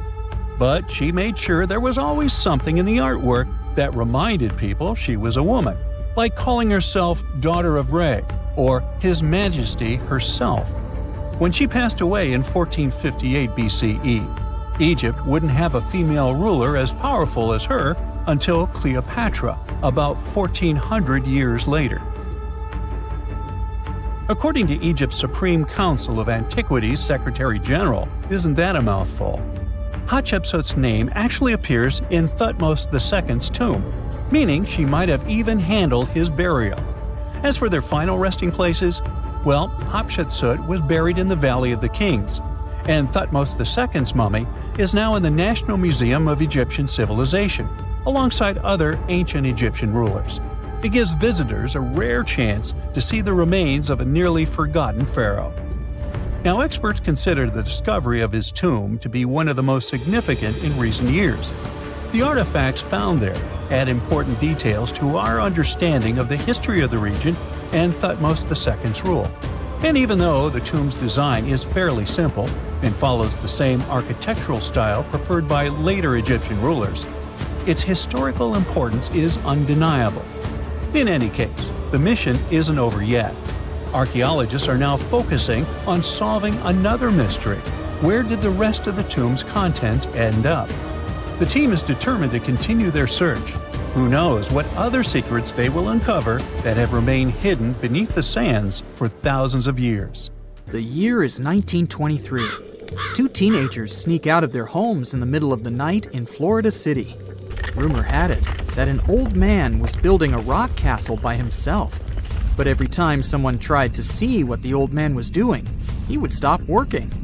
The curious teens managed to sneak into Ed's backyard and saw something they could later describe as magic. They recalled seeing rocks moving around like helium balloons. The old man was moving up to 30 tons of stone by himself to build his castle. Even if he didn't allow anyone to see him working, he would proudly talk about it around the town. But whenever people asked how he was building a stone castle all on his own, he simply answered, I cracked the secret of the pyramids. This story begins in Latvia, Edward Leedskalnin's home country. Edward was born in a small village on January 12, 1887. He was born in a family of stonemasons, which is probably where he learned ancient techniques of building. However, he grew up as a sickly boy, which meant he could never carry much weight or undergo heavy physical activity. At the age of 26, an unfortunate turn of events determined Ed's fate. The love of his life broke off their engagement, and heartbroken Ed decided to move to the United States. He lived in a couple of American states before finally moving to Florida, where his life's adventure started. Ed spent years searching for the right spot of land to build his dream house. He always rejected good farmland. When people wondered why, he only smiled. Finally, when he bought land of his own, it was deemed terrible by his close friends. The soil was bedrock. He could neither plow nor farm it, but it seemed perfect for what he was seeking to build. Ed's close friends would often describe him as eccentric. When asked why he wanted to build a house, he would only say, "It's for my sweet 16. Someday she's coming back." Then, he changed the topic of the conversation. It took Ed about 30 years to finish Coral Castle, and he did it all by himself. He would only work under the cloak of night and never let anyone see what he was doing. The completed Coral Castle embodies a number of unsolved mysteries. If you were to visit the site back then, you'd have to go through a 9-ton, 8-foot-tall revolving gate door that even a kid could push with just one finger. Ed was so proud of this door that he originally named the site Rock Gate Park. It was renamed Coral Castle only much later, after Ed's passing.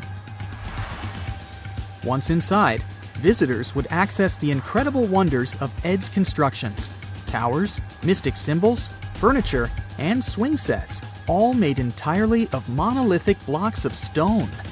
The stones are set on top of each other, using only their weight to keep them together. And believe it or not, the entire park gathers around 1,100 tons of stone. Today, if you visit Ed's living quarters, you'll even see the simple instruments he used to construct all of this: chisels, hammers, ropes, and pulleys. The type of work he did is difficult even with modern-day equipment, let alone without it. Coral Castle's main mystery lies in how Ed managed to do it. The only photograph of Ed Leedskalnin at work shows a simple leverage structure of a chain hoist attached to a wooden tripod. The tripod was made of old telephone poles with a small wooden box on top. What was in the box is, of course, a mystery. Unfortunately, he took his secrets with him, not sharing the truth of his work with anyone else. Yet, not all is lost, as there are many theories and speculation surrounding what could have happened there. One theory says that there is a harmonic grid inside the Earth's surface, something that would create anti-gravity spots around the globe. It's believed that Coral Castle was built in such a spot. This could explain why it took Ed so long to find land that pleased him. Maybe what he was looking for was a place that allowed him to experiment with anti-gravity forces. Yet, whenever Ed talked about his work, he would say he understood the laws of weight and leverage, and, sure thing, that he had cracked the secret of the pyramid builders. And what secret is that, you might ask? According to Ed himself, it has to do with magnetism. He even published a pamphlet called Magnetic Current. There, he explains that every object has magnetic particles inside of them. A person just needs to understand where they are located inside such objects. This way, objects can be lifted and moved around without much effort, just like moving something heavy underwater. Researchers say that if we assume Ed Leedskalnin and the pyramid builders used the same technique, then it would only have taken 4,700 workers to build the Great Pyramid of Giza, instead of the 20,000 to 100,000 that is currently estimated. But this story just keeps on getting more and more mysterious. In the late 1920s, Ed was finishing the construction of Coral Castle in Florida City. Rumors about his work had spread around town. People said Ed was hiding a stash of money somewhere in his living quarters. One night, a group of men waited until Ed was alone and broke into the castle to rob him. They couldn't find the money and, luckily, didn't harm Ed. But in the following days, he decided that it was best he moved out of that land. Of course, he took more than his toothbrush along with him. Ed decided to move the entire Coral Castle to another land 10 kilometers away from where he had built the park. Legend says he hired a truck driver and asked him to swear secrecy about what Ed intended to do. He asked the driver to look away while Ed loaded the truck by himself, moving all of the rocks without any help. With the truck loaded, Ed and his castle moved to Homestead, Florida, where the park is located until this day. In 1986, a group of engineers from Florida University was called to try to fix the park's gate entrance, the 9-ton revolving door that Ed was so proud of. They arrived with plenty of modern-day equipment, including a 20-ton crane. When the engineers took the door down, they noticed that Ed had used a strange circular stone at the bottom of the revolving door. The engineers couldn't understand how this frisbee-sized rock could withstand 9 tons of weight without breaking into pieces. They sent the rock to the geology department at the University of Florida, but the geologists simply returned the rock, saying they couldn't find a match of this rock in their databases. They couldn't determine its origin. The engineers put the 9-ton gate back into place, trying to use other techniques. At first, it didn't work without the base rock Ed had originally used. So, they had to cut the gate rock to make it work as a revolving door once again, proving that modern-day technology couldn't replicate what Ed had done single-handedly. Fast forward to 2011, and another man claimed to have cracked the code of the pyramid builders and Ed Leedskalnin himself. Wally Wallington, a retired construction worker from Lapeer County, Michigan, has managed to build using similar techniques to those used by Ed. Wallington is known for having built his personal Stonehenge in Michigan. He is said to have used simple machines, such as levers and counterweights, moving around multi-thousand-pound concrete blocks. Unlike Ed, Wallington has shared his techniques with the public. Multiple videos are showing the clever engineering he built from very simple materials. It sure is impressive. The man has moved his entire barn into another property just with the help of simple tools. However, there is no way to prove that these were the same techniques used to build Coral Castle. To this day, the secrets of Coral Castle haven't been unraveled. But hey, we can always keep trying to solve it. We all know some iconic symbols. The Statue of Liberty screams USA. The Eiffel Tower represents Paris. And this mask? Undoubtedly, it's Tutankhamun's, right? Sometimes it feels like historians have squeezed every last drop out of the King Tut story. But guess what? The most obvious details often slip right under our noses. Like the fact that this famous mask didn't actually belong to him, nor was it ever meant for him. Stick with me for the details. Can we get a close-up of that mask? Thanks. See those holes? Yep, they're for earrings. And no, it's not that they had anything against jewelry, but back in ancient Egypt, earrings were typically worn by high-status women or kids. Now, if you know your history, you might say, but Tut was a boy king, wasn't he? You're spot on. He began his reign at just 9 years old. Sadly, that didn't last long as he passed away at a very young age. So when he was 9, he might have worn earrings, but he probably took them off when he hit that no earrings age. Sounds reasonable, right? Actually, not quite. That would have been pretty strange since nobody expected him to pass away young. Certainly not at 9. So no one was preparing a kid's mask for a burial. It's this untimely demise that suggests that the mask used was simply the best option available when Tut passed away. There are more clues pointing to the idea that the mask was found in a hurry. Let's think about this. Even though Tut was mummified and his body could wait a bit, his loved ones wanted him to reach the afterlife ASAP. Some experts even believe the paint in the tomb was still wet when it was sealed. But look at his mask. It's a masterpiece. There's no way it was made in a rush. It's way more elaborate than other simpler cartonnage pieces. The renowned mask of King Tut stands 21 inches tall, adorned with precious stones, and features a golden beard that weighs 5.5 pounds, making the entire mask 22.5 pounds. Okay, I'm a bit confused here. So it seems like it was probably a kid's mask, but it had a beard? I've never seen a 9-year-old with a goatee, and I'm guessing you haven't either. Just think about it. A grown man's face compared to a kid's face. Fun fact for you, our faces pretty much stopped growing at the age of 16, so by 19, Tut would have definitely had the face of an adult man. Can you imagine trying to fit a relatively small kid's mask on a grown man? That would have been super embarrassing, and no one would have let that happen. Right, let's dismiss the kid's theory. Now the second option, if you remember, is that the mask could have originally belonged to a woman. This is where the beard theory comes into play. Some researchers believe the beard might have been added later on.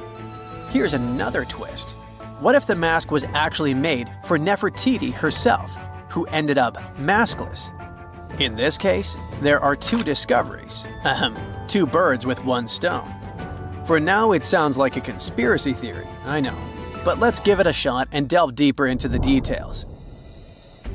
So, Tut passed away in around 1323 BCE, probably due to malaria. He had other health issues too, like when he broke his leg, and records suggest he wasn't in the best shape. As for Nefertiti, we have no solid data about her demise. Plus, nobody knows exactly when or where she was buried.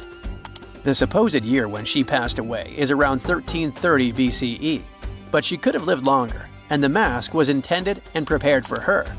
Or maybe they just took her mask right from the burial chamber. After all, they were family. Well, sort of. She was said to be his stepmom, having been married to Akhenaten, who was likely Tut's father. But this is not 100% accurate. Some scientists doubt it. Ah, these ancient Egyptian families. It's hard to keep track of who's who. I know, you're not yet convinced that Tut wore a lady's mask. Let me share one more theory with you. Meet Howard Carter, the enthusiastic archaeologist who discovered Tutankhamun's tomb. It was located in the Valley of Kings outside Luxor, and, to everyone's surprise, was nearly intact. When he entered, he noticed something odd. This didn't feel like a pharaoh's burial chamber. It was classy and all, but it had a vibe that suggested it was made for a woman. Typically, Egyptian pharaohs had larger tombs that suited them better, and even more strangely, it was oriented to the right of the entrance. This didn't add up. That orientation was typical for female chambers, which Egyptian queens used. Another red flag was that the chamber appeared to have been built in stages, and all the artifacts, around 2,000 of them, seemed hastily placed there. Even more curious, they looked like they were meant for other royals. Carter discovered this burial site in 1922, but it remained a mystery as to why it was so bizarre. Almost a century later, Nicholas Reeves thought he may have solved the puzzle. He claimed that King Tut might not have been the original resident of the tomb. Instead, he suggested that the undisturbed resting place of the legendary Queen Nefertiti could be hidden behind the walls of the boy king's burial chamber. Nicholas studied high-resolution photos for months, meticulously examining every pixel. One day, he focused on detailed scans that revealed the texture of the tomb's walls beneath layers of paint. He spotted what he believed to be outlines of two doorways that had been blocked and plastered over to hide them from view. The more he looked, the more it seemed real. Could it be a tomb within a tomb? Nicholas theorized there was a hidden storeroom behind the western wall of King Tut's tomb, and his chamber might just be the outermost section of a larger corridor-style network of rooms. It all sounds fancy, but sorry to break it to you, Reeves' theory was debunked. To find out if he was onto something, experts had to use ground-penetrating radar to see the unseen. Reeves' idea was that if there were gaps, it could indicate the presence of additional rooms. And at first, in 2015, One expert even thought he had found a hidden room. But the glory didn't last for long. A year later, after double-checking, it turned out there were no hidden doorways. By the way, Nefertiti isn't the only legendary woman from Egypt whose burial site remains a captivating mystery. There's a cool legend about Cleopatra that you might enjoy. It's said that she once declared, "No man will ever find my tomb." Kind of fitting, right? After all, the person who's come closest to uncovering her final resting place is a woman. Fast forward a few millennia after she passed away, and while no man has located it, archaeologist Kathleen Martinez believes she might have cracked the code. She's been on the quest for Cleopatra VII's tomb for nearly 20 years, and recently discovered a bust that she thinks represents the famous queen. However, not everyone is on board with her claim. Some experts argue that the bust doesn't resemble Cleopatra at all. Alongside this intriguing marble statue, Martinez's team also unearthed 337 coins, some of which, less controversially, feature Cleopatra's likeness. But the real part is that it's still not officially confirmed. There's no doubt about the existence of the small bust. It's carved from white marble, fits in one hand, and shows a woman wearing a royal crown, according to a translated statement from the Egyptian Ministry of Tourism and Antiquities. The big question, though, is who it actually depicts. While Martinez insists this statue is a representation of Queen Cleopatra VII, many other archaeologists argue that the facial features don't match, suggesting it likely belongs to a princess instead. Sorry, I can't resist the temptation of breaking the magic for a moment. Some folks believe that the whole idea of "no man will find my tomb" is misunderstood. Even if she did say it, what she probably meant was "no living soul," and it wasn't about gender at all. It can as well be just a beautiful legend. Toodaloo! Okay, what if I tell you that the extraterrestrials we all imagine as little green men may actually look like very normal Earthlings and chill in Europe? This is the Iberian Peninsula, and people living there are under suspicion. Ooh. Here's the reason. Somehow, parts of the most important artifacts that the Iberian civilization called Treasure of Valena are made of metal that simply can't be found on Earth, because it's metal from a meteorite. Now let's tackle this step by step.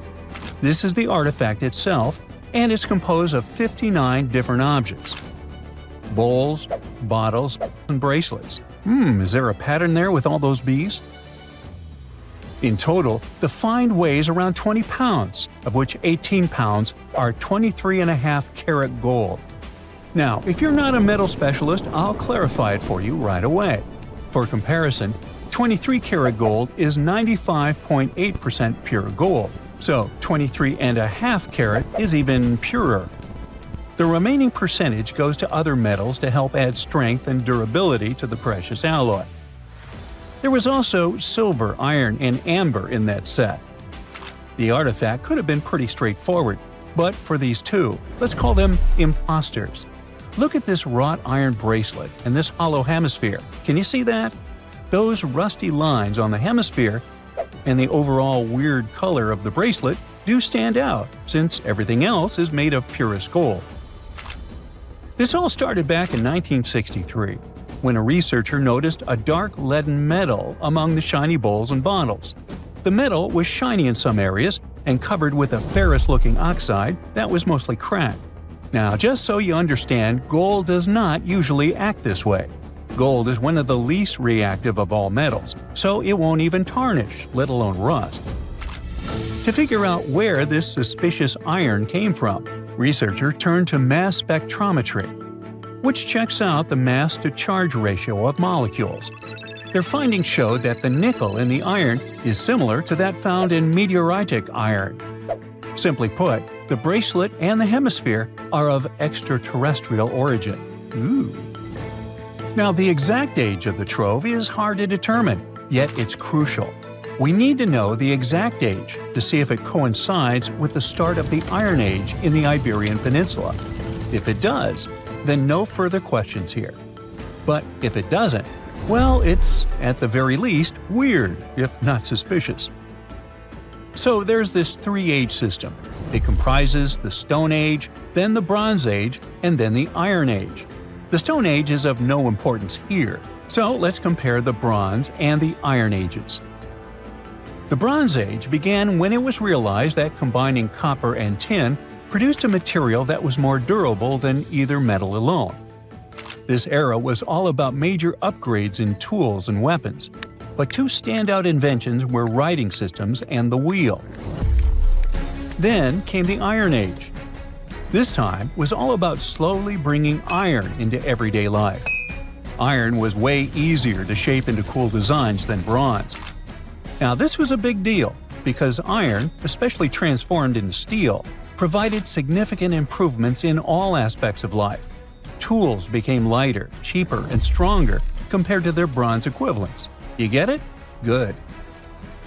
So researchers have long debated whether the treasure dates back to the post-Argaric era or the latter part of the Bronze Age. The most recent study claims that those artifacts were created in 1400 to 1200 BCE, and something really doesn't add up. First off, the Iron Age began around 500 years after these artifacts were crafted. Plus, ancient craftsmen couldn't know back then how to work with metals that landed on Earth approximately 1 million years ago. And while the dates are really hard to explain, there is a logical explanation for the craftsmanship. The theory here is that those metal workers simply had access to the fallen meteorite, and thus, they could study it well and discover its properties before using it for decorative purposes. They could have figured it out through trial and error, and once they knew exactly how to work with this extraterrestrial metal, they proceeded to adorn the artifacts with it. Plus, there were the Phoenicians, who contributed to their craftsmanship. Now, it's true that the Iberian people have been processing metal and making pottery long before the Phoenicians settled on the peninsula. But the arrival of new metalworking techniques and the introduction of the potter's wheel enabled them to produce better quality goods much faster than before. So, we figured out the extraterrestrial origins of the Iberian artifacts. But guess what? This area is still under suspicion. The reason for that is the language they spoke. You see, for most modern languages people use today, there will always be some proto-language. Say for Italian, Spanish, and French, it's Latin, hence their similarities. But wait, Iberian was largely spoken where modern Spain is, so why isn't Spanish similar to it? Well, the truth is, no language today is similar to the Iberian. Maybe only the Basque language, but it's because of some similarities found in their numerical systems. Basque is classified as a language isolate, or simply unrelated to any other known languages, and the only language isolate in Europe. The Iberian language is unclassified. While the scripts written in it have been deciphered to various extents, the language itself remains largely unknown. And look at the alphabet the Iberians had. Looks like it doesn't really belong to our planet. But hold up, this one might be a bit of a stretch. When the Phoenicians came to the peninsula, they brought along their alphabet to the Iberians. But honestly, the Iberians probably weren't keen on just copying someone else's writing system, so they tweaked it until it looked completely different. Let's just say they took some inspiration and ran with it.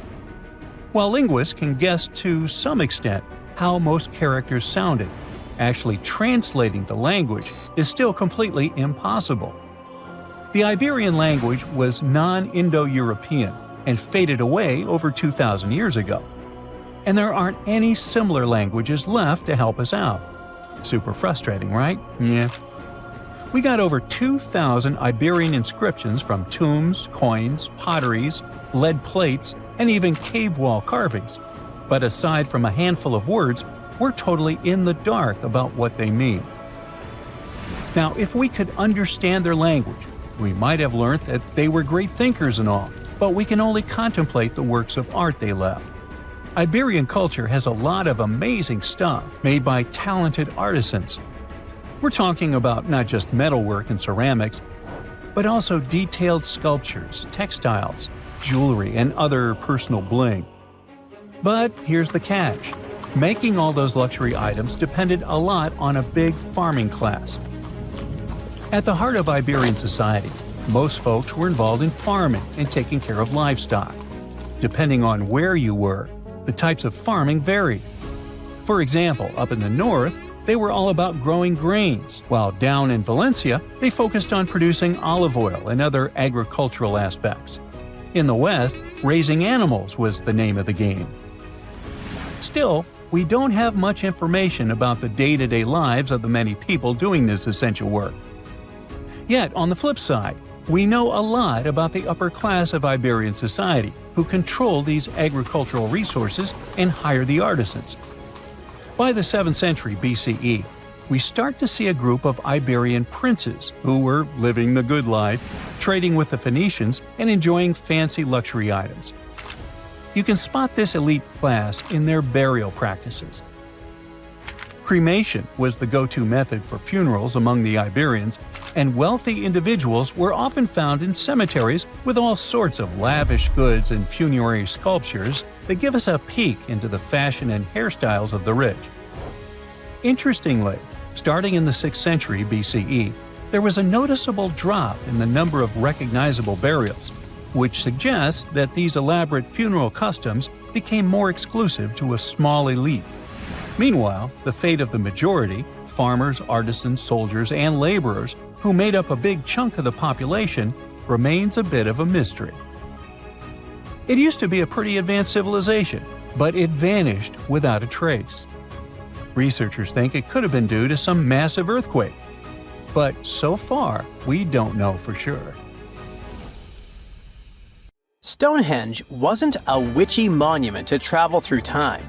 It was actually constructed as a hope to build a different future.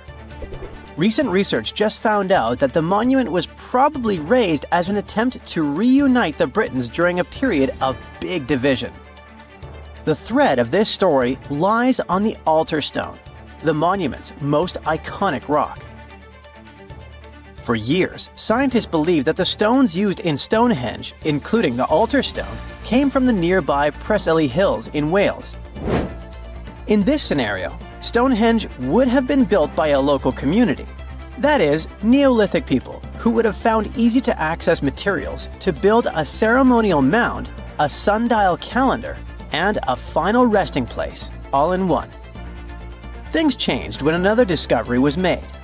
In 2018, leading-edge research pointed that the altar stone actually came from the River Tay region in northeastern Scotland, which is located over 400 miles away from Stonehenge.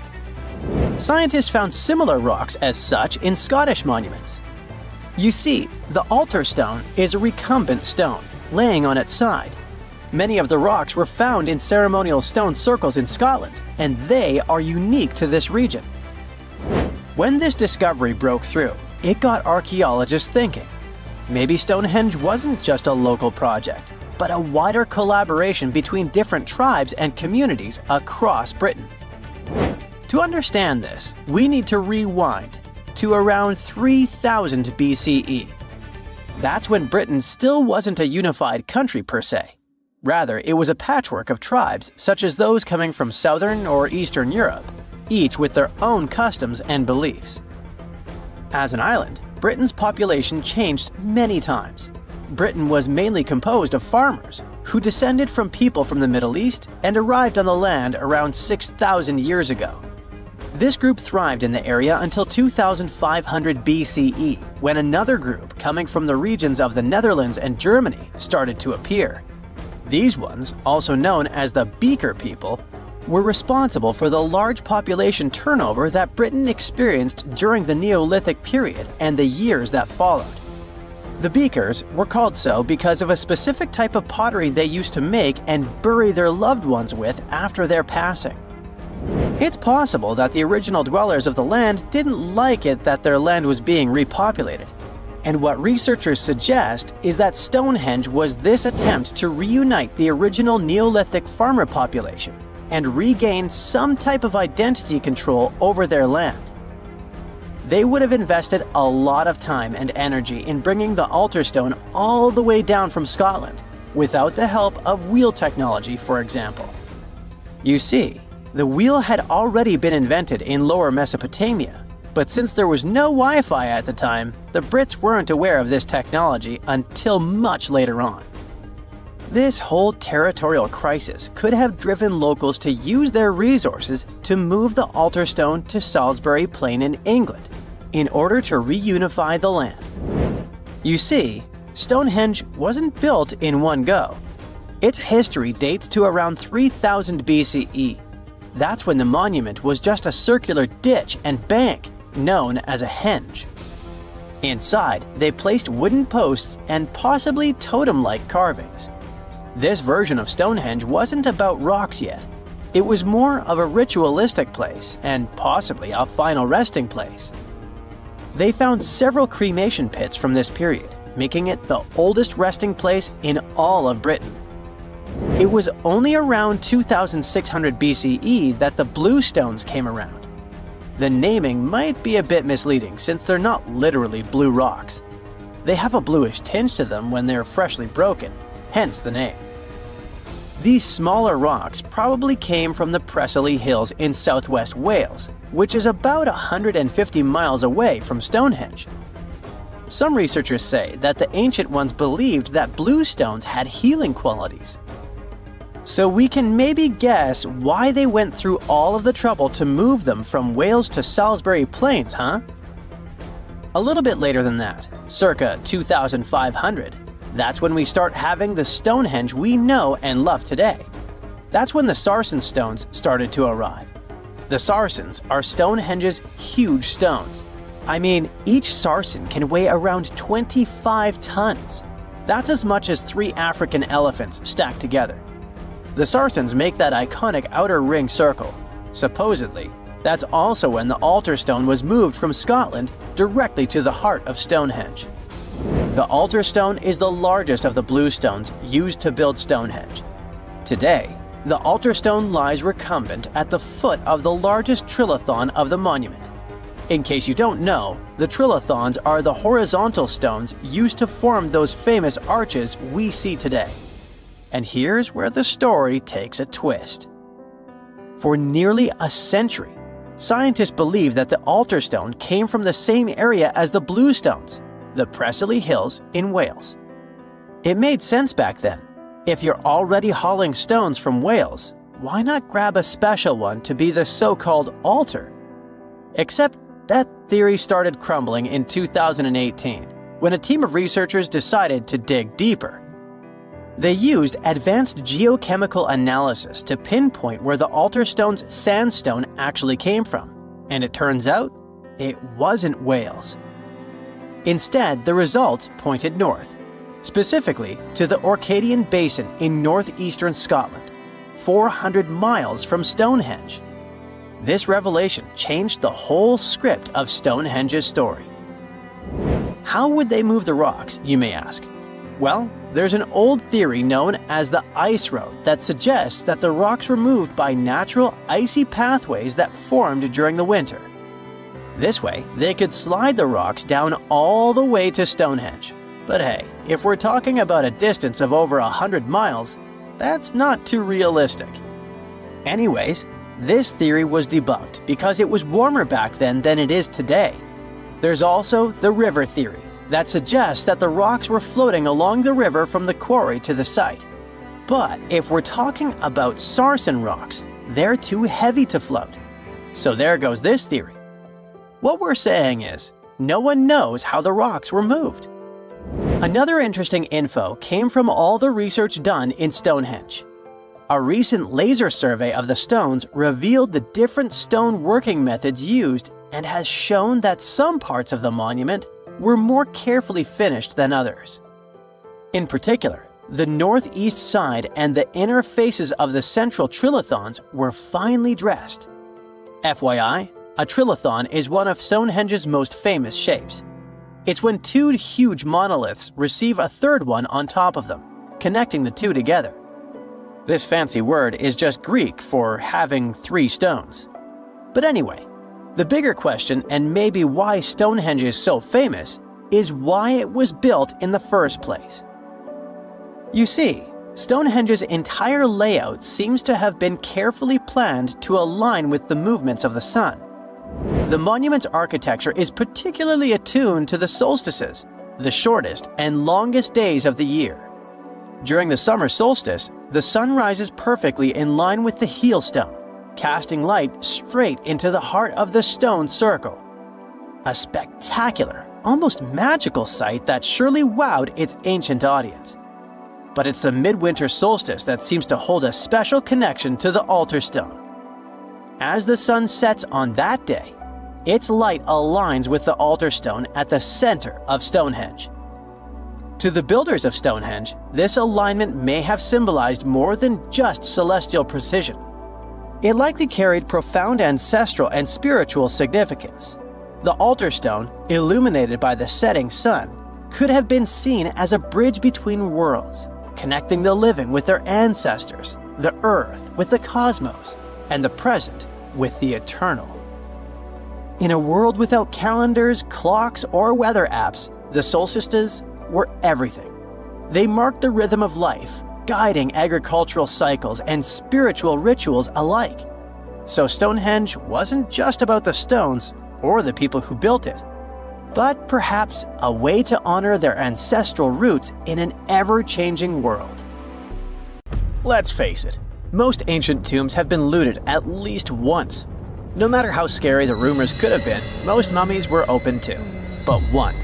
This is the Bashiri mummy, and it puzzles everyone so much that nobody dares to see what's inside. Meet Howard, but you must know him already if you're into Egyptian history. He's primarily famous for discovering King Tut's tomb back in 1922. But few people know that before this revolutionary discovery, he had probably found another mummy. It happened in 1919, and it goes by several names, either the Bashiri mummy or the Mummy of Pacheri, or the Untouchable One. Some reports say that Howard stumbled upon the Bashiri mummy in Luxor's Valley of the Kings, just where he would later find Tut's tomb. Despite this find, not much is known about this particular mummy. The reason why it's still unharmed in any way is not because of some superstitions, but because nobody is sure that they can undo what they do if something goes wrong.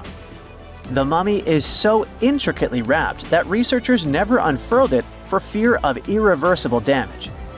The golden rule of anyone who works with antiquities: if you're not sure you can't make it better or preserve it unchanged, do not touch it. History knows many examples of ancient relics ruined beyond repair, say Ecce Homo, or smiling statue restoration. The delicate fabric that covers the mummy's face has this cool design that kind of looks like a pyramid. The researchers are not 100% sure, but this might be the only one of its kind with that embalming style. But without knowing the ancient technique, it's next to impossible not to ruin the mummy while unwrapping and wrapping it back. Back in the day, people, both experts and looters, would unwrap mummies for all sorts of reasons, mostly to study them. Luckily, these days, we have advanced tech that lets us check out what's inside a sarcophagus without having to unwrap anything.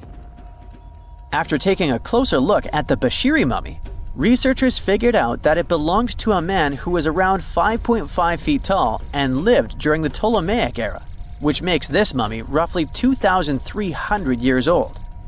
The Egypt Museum shared that the X-ray scan also uncovered an inscription of the guy's name, but it's a bit tricky to tell if it says Pacheri or Nenu, adding to the intrigue. The museum also pointed out that the fancy casing the mummy is in features all sorts of decorated scenes. You can see the mummy lying on a bed, flanked by deities Isis and Nephthys, along with the 4 sons of Horus. Plus, there are 2 images of the funerary god Anubis at the feet of the casing. By the way, Bashiri mummy is not the only one that has remained untouched. This is Issa Temkebde, and Gaston Maspero, a French archaeologist, made the decision to leave her mummy untouched, wanting to keep her resting peacefully since she was in such amazing shape. He did mention, though, that her tomb had been raided long ago. Thanks to some X-ray work, we learned more about the mummy. The scans revealed a few artifacts still wrapped up with the wife of a high priest, including amulets around her neck, right arm, and forehead. The X-rays also showed she had some dental issues and arthritis in her knees. While she passed away as an older woman, it's tough to pinpoint her exact age. However, various sources from her son's reign indicate that she was held in high regard in the kingdom. Isitemkebd served as the sister wife of Penejam II. You got me right, they were related by blood and were siblings, but back then it was pretty common to get married this way to preserve the purity of the bloodline. Say that to Habsburg, duh. Their chase for purity only led to inbreeding and the notorious Habsburg's jaw. Right, I guess we should not judge ancient Egyptian rules and morals, but what we can say for sure is that both Bashiri and Isitemkebd were incredibly lucky to stay untouched. The odds were not in King Tut's favor, though. The researchers' work hit him hard. The tomb itself was discovered in 1922, but it wasn't until 1925 that the nested coffins were opened during an excavation. The outer coffin, held together with silver pins, opened up to show another coffin shaped like a mummy, decorated with colorful glass and flower garlands. There were worries about the king's mummy because it had been exposed to moisture. The middle coffin was pretty heavy and didn't have any handles, so they had to be super careful taking it out. Inside the innermost coffin, which was solid gold and wrapped in a red cloth, they found the royal mummy, and this all went down on October 28, 1925. Tutankhamun's mummy, measuring about 6.07 feet, fit snugly into the innermost coffin, which was 6.17 feet long. You can already tell there was a problem, right?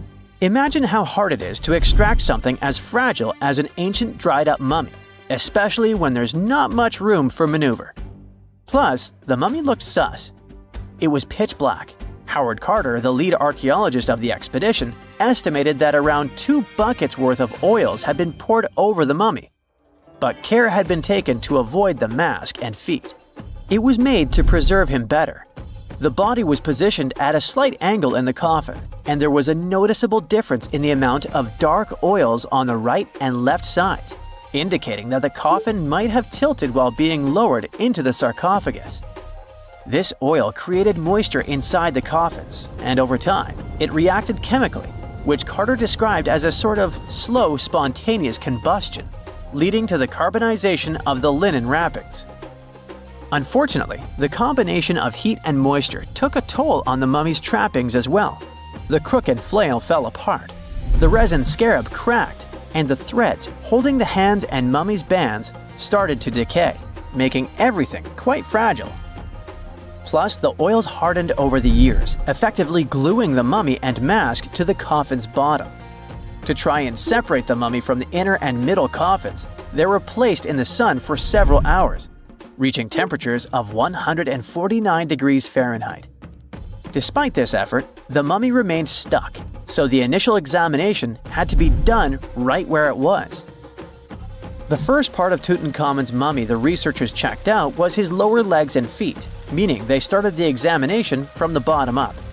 As they peeled back the bandages, they uncovered the first of many treasures wrapped up with the king. They took their time to carefully document and photograph everything they found. The inner layers of bandages were in pretty bad shape, mostly turning to dust, making it tough to figure out how everything was originally wrapped. Still, the overall methods matched what was seen in other nobles' mummies from that time. Lots of folded linen pads were used to shape the torso and thighs. The outer and inner bandages were made from fine linen, while the middle layers were coarser. They had some intricate bandaging around the shoulders and chest with a similar style around the groin. Each limb, along with fingers and toes, which were fitted with gold caps, was wrapped separately. Tutankhamun even wore gold foil sandals on his feet. They hoped to separate the mummy from the coffin by removing the outer bandages, but the resins had stuck the body to the coffin. So, the researchers ended up chiseling it out. To do this, they had to cut the torso in half at the hips and disarticulate the arms to continue unwrapping. Each part was treated with hot paraffin wax for stability, and later the hands and feet were reattached with resin. Finally, they used hot knives to detach the head from the mask. To To check the teeth, it was decided to make an incision around the jaw and neck, which was later fixed with resin. So technically, the scientists did all they could to preserve the mummy, but still, in a way, it ended up being damaged beyond repair. What do you think? Should they have left it in the coffin? Or did they do the right thing? Let us know in the comments. You're walking down the street. You see a strange-looking antique shop called Ageless Trinkets of Mr. Bright. You're curious, so you enter there. You take a look at all the weird stuff. Suddenly, an old folded parchment paper catches your attention. It's a world map, but something's off with it. Instead of showing the countries as you know them, it shows the locations of 4 mythical lost worlds and civilizations. Mr. Bright, the shop owner, comes next to you after realizing your shock. This map won't let you find these places or anything, but I can explain to you the legends behind them if you want, he says. Let me begin with Atlantis. You might know it as Aquaman's underwater kingdom, but Atlantis, the fictional island, was actually first introduced in 2 of Plato's works. According to him, Atlantis was a highly advanced civilization that existed about 9,000 years before his own time, and its story had been passed down by poets, authors, and others. He wrote about Atlantis and its citizens to give a moral lesson and to teach about the dangers of arrogance, as well as the eventual downfall of those who are after too much power. In his dialogues, Plato stated that Atlantis was a great and powerful empire that was respected in all parts of the world. It was founded by beings who were half deities and half human, and became a great naval power after a while. Being an island filled with gold, silver, and other precious metals certainly helped their case. But besides that, it was also known for its breathtaking architecture and state-of-the-art technology, as well as its countless rare and exotic wild animals. Atlanteans were proud of their great achievements and the perfection of their civilization, but their excessive pride was going to bring their downfall. They believed they were so superior that they could gain control over any nation. This led them to launch a series of invasions. They conquered many of the Mediterranean lands, but when it was time to enter Athens, Athenians pushed back with an extraordinary force, so the Atlanteans were finally defeated.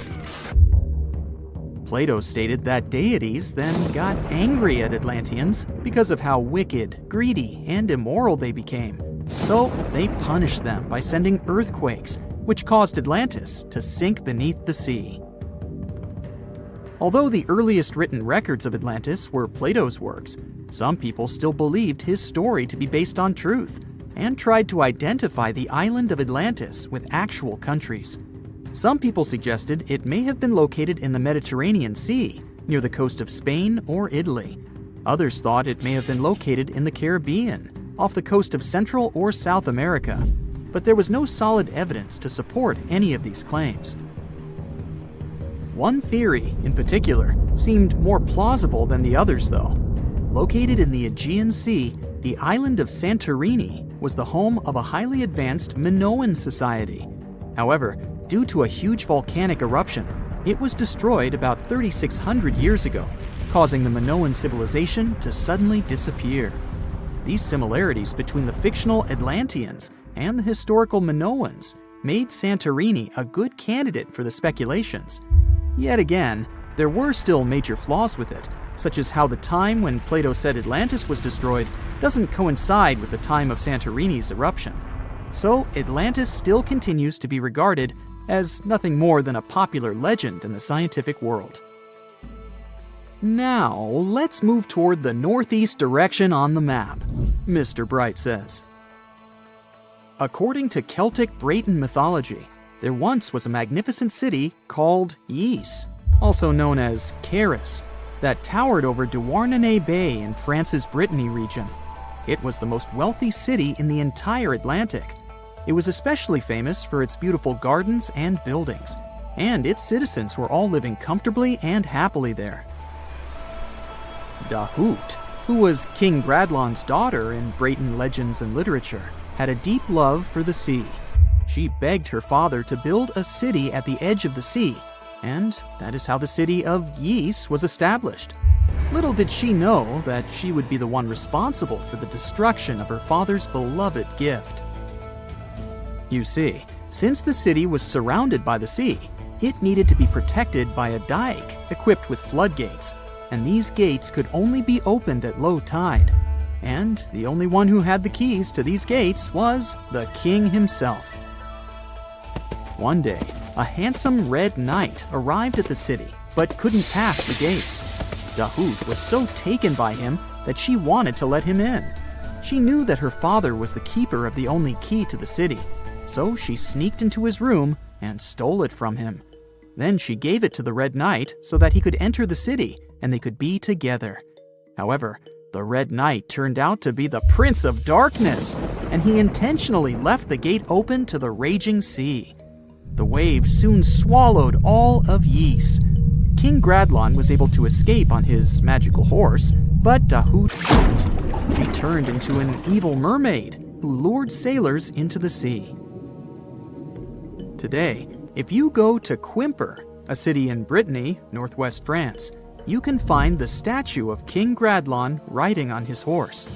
Although the city of Ys is a legend, Brittany coast locals believe that on the days when the waters are calm, you can still hear the tolls of the city bells deep under the sea, if you listen carefully.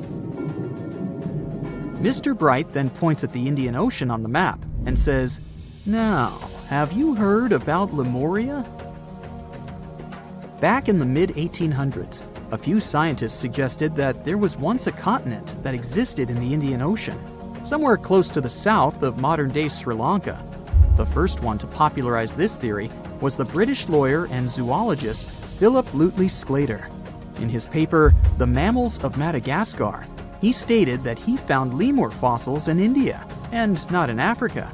However, this discovery was extremely shocking to him because of the fact that lemurs' original homeland, Madagascar, is much closer to Africa. He proposed that this was possible only if some larger continent connected the two once. He stated that this continent must have eventually sunk to the ocean floor. He then named it Lemuria, and hence the theory was born. People who came after Sclater took his theory a step further and thought that Lemuria was also the home of an extinct race of humans called Lemurians, who had 4 arms and enormous bodies, and were also the ancestors of modern-day humans, as well as lemurs. Of course, as new scientific discoveries were made on plate tectonics, evolution, and the study of DNA, the theories regarding the fictional continent called Lemuria were debunked. The last fictional land on the map is Agartha, Mr. Bright says. Taking its roots from Eastern mysticism, one legend says there's a kingdom called Agartha that is located deep beneath the surface of the earth. It's where all 4 corners of the world are connected by paths and tunnels. It is said that there's a secret entrance into Agartha hidden in the Gobi Desert, and it's built by Agarthans themselves using advanced technology that can't be detected by us, the surface folks. According to some beliefs, Agartha exists to counterbalance the energies of those who live above the surface. While we live in a state of rush and heightened emotions, this world beneath us is the total opposite. Some even say that those who escaped Atlantis fled here to continue their lives inside the Earth's core. And yet, others think it's actually a land that's crawling with all kinds of monsters. But there's no need to be scared, since modern science proved Earth's core is not actually hollow and is a solid hot iron ball. So you can cancel your journey plans to the center of the Earth if you've made any. Thanks, Mr. Bright. For more than 3,000 years, the gold mask of Pharaoh Tutankhamun stayed hidden in the Valley of the Kings. This artifact, which stands about 21 inches tall, shows how skilled and artistic the ancient Egyptians were. But nobody expected that X-rays would reveal its biggest secret. King Tut was the last ruler of his family during the 18th dynasty. He took the throne at just 9 years old, but ruled for only 10 years before he passed away unexpectedly. If we're being honest, back in ancient Egypt, he was mostly forgotten by the rulers who came after him. His tomb wasn't a big deal for them, so much so that even the grave robbers forgot about him. It might sound a bit sad, but the truth is that it was actually great news for us. Since his tomb was practically forgotten, it ended up being perfectly preserved. While the other tombs in the Valley of the Kings were looted, his remained sealed and untouched. So, when it was discovered back in 1922, it had over 5,000 precious objects inside.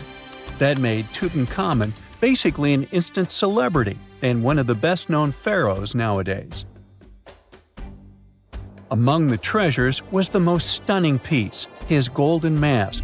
This mask is said to be an exact image of the king's face, or at least it was supposed to be, but we'll get to that later. The purpose of this accurate representation of his face was to make sure that his soul would recognize him in the afterlife and return to his mummified body. In ancient Egyptian beliefs, this would allow him to continue living in the afterlife. The details of the mask clearly looked incredibly difficult to create, but people didn't realize how complex it truly was until many years later. The first X-rays of the mask were taken in 1967. Back then, the main reason for these scans was practical – conservation. The mask was heading to Paris for an exhibition, and it was the first time it had ever left Paris. This would help them keep track of any changes during the exhibit. Plus, the images could give clues about how the mask was made, but back then, they probably didn't fully realize just how complex its construction was. I mean, Egyptian goldsmiths didn't use modern soldering techniques, so how did they make this mask? New X-rays taken in 2007 gave us some answers. It turned out the Egyptians didn't use pure gold, which is 24 carats. The mask was actually made of 23-karat gold, meaning it was mixed with another material. So specialists discovered that the gold sheets contained a small amount of copper, a reddish-brown metal. This was likely done to make the material more flexible and easier to shape. They would then shape the gold sheets by heating and hammering them over and over again. But there was one more secret inside the mask that wasn't discovered until 2015. The year before, the staff at Cairo's Egyptian Museum were working on the mask display when the long beard of the mask accidentally got knocked off. Another theory is that the beard had become loose over time and just fell off. Either way, the fact that King Tut's beard came off caused a lot of stress. After all, we're talking about one of Cairo's biggest tourist attractions, so the experts had to fix the problem quickly. The restoration process started with a detailed recording of the mask's condition. To do this, they had to take a full three-dimensional scan of the artifact, and, by accident, they found something very interesting in the mask. Inside the royal beard, there is a gold tube, an intriguing structure that the Egyptians likely used to attach the beard to the rest of the mask. And that proved, once again, that the process of making this mask was even more complex than experts thought. But the mysteries don't stop there. Remember how we mentioned that the mask was thought to perfectly represent King Tutankhamun's face? Well, that might not be entirely true. Some popular theories suggest the mask was never meant for him and was actually made for someone else. A study published in 2015 suggested the mask was originally made for a female pharaoh, his supposed stepmother, the famous and beautiful Egyptian queen Nefertiti. The biggest clue comes from an inscription on the mask. At first glance, it seemed to belong to Tutankhamun, but after a close examination, researchers noted that something else was actually written underneath King Tut's name. The royal name stamp seems to have been altered, and originally it had something written on it that translates to Queen Nefertiti. There is another feature of King Tut's golden mask that was overlooked for years, which adds even more mystery. As we mentioned earlier, experts believe he wasn't respected much by the pharaohs who came after him. And one of the clues that made archaeologists think this is the pierced ears on the mask. Some researchers believe that King Tutankhamun wouldn't have worn earrings after he was a kid. So, according to their theory, by the time he passed away at 18, he shouldn't have been represented with pierced ears. This could also support the idea that the mask originally belonged to Nefertiti, or maybe to someone who wasn't even connected to King Tut. But the mask isn't the only source of mystery. In fact, his whole tomb is full of puzzles. Recently, historians found a sign that the place where King Tut was supposed to be buried was changed at the last minute. For years, experts wonder why a pharaoh who ruled for 9 years ended up in such a simple tomb. When compared to the grandeur of other pharaohs' tombs, his tomb seemed, well, a bit plain.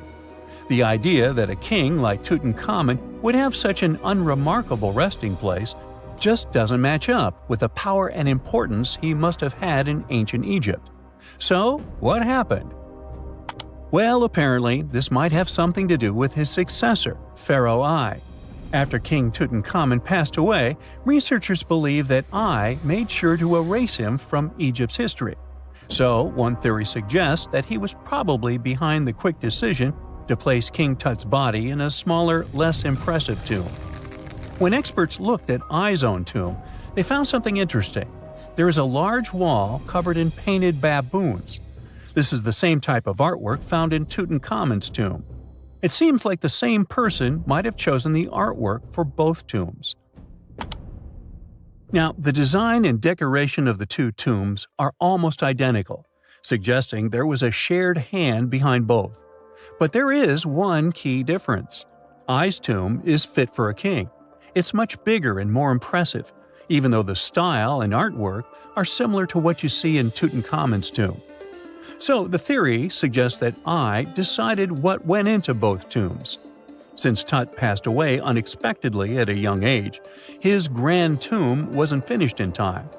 Normally, pharaohs start building their tombs while they're still alive to make sure everything is perfect. But Tut passed away when he was just 18, so there wasn't enough time. I may have taken advantage of the situation, ordering a smaller tomb for Tut and keeping a larger one for himself. Experts believe this theory explains why Tutankhamun's tomb is so simple and how I managed to wipe his memory from history so easily. But in the end, the story of King Tut's mask and tomb is full of mystery and intrigue. Each new discovery sheds more light on what really happened all those years ago. But one thing is for sure, the secrets of ancient Egypt still have much to reveal, and King Tutankhamun will continue to fascinate people for years to come. Consider the Great Pyramids, one of the original 7 wonders of the world and the only one that still exists today. Did you know that the pyramids of Giza weren't the only pyramids out there? And they weren't even the first ones. First, there were the pretty good pyramids, but they didn't catch on. Nah, I made that up. Back to the story. In ancient Egypt, it was believed that kings were chosen by gods to serve on earth as their mediators.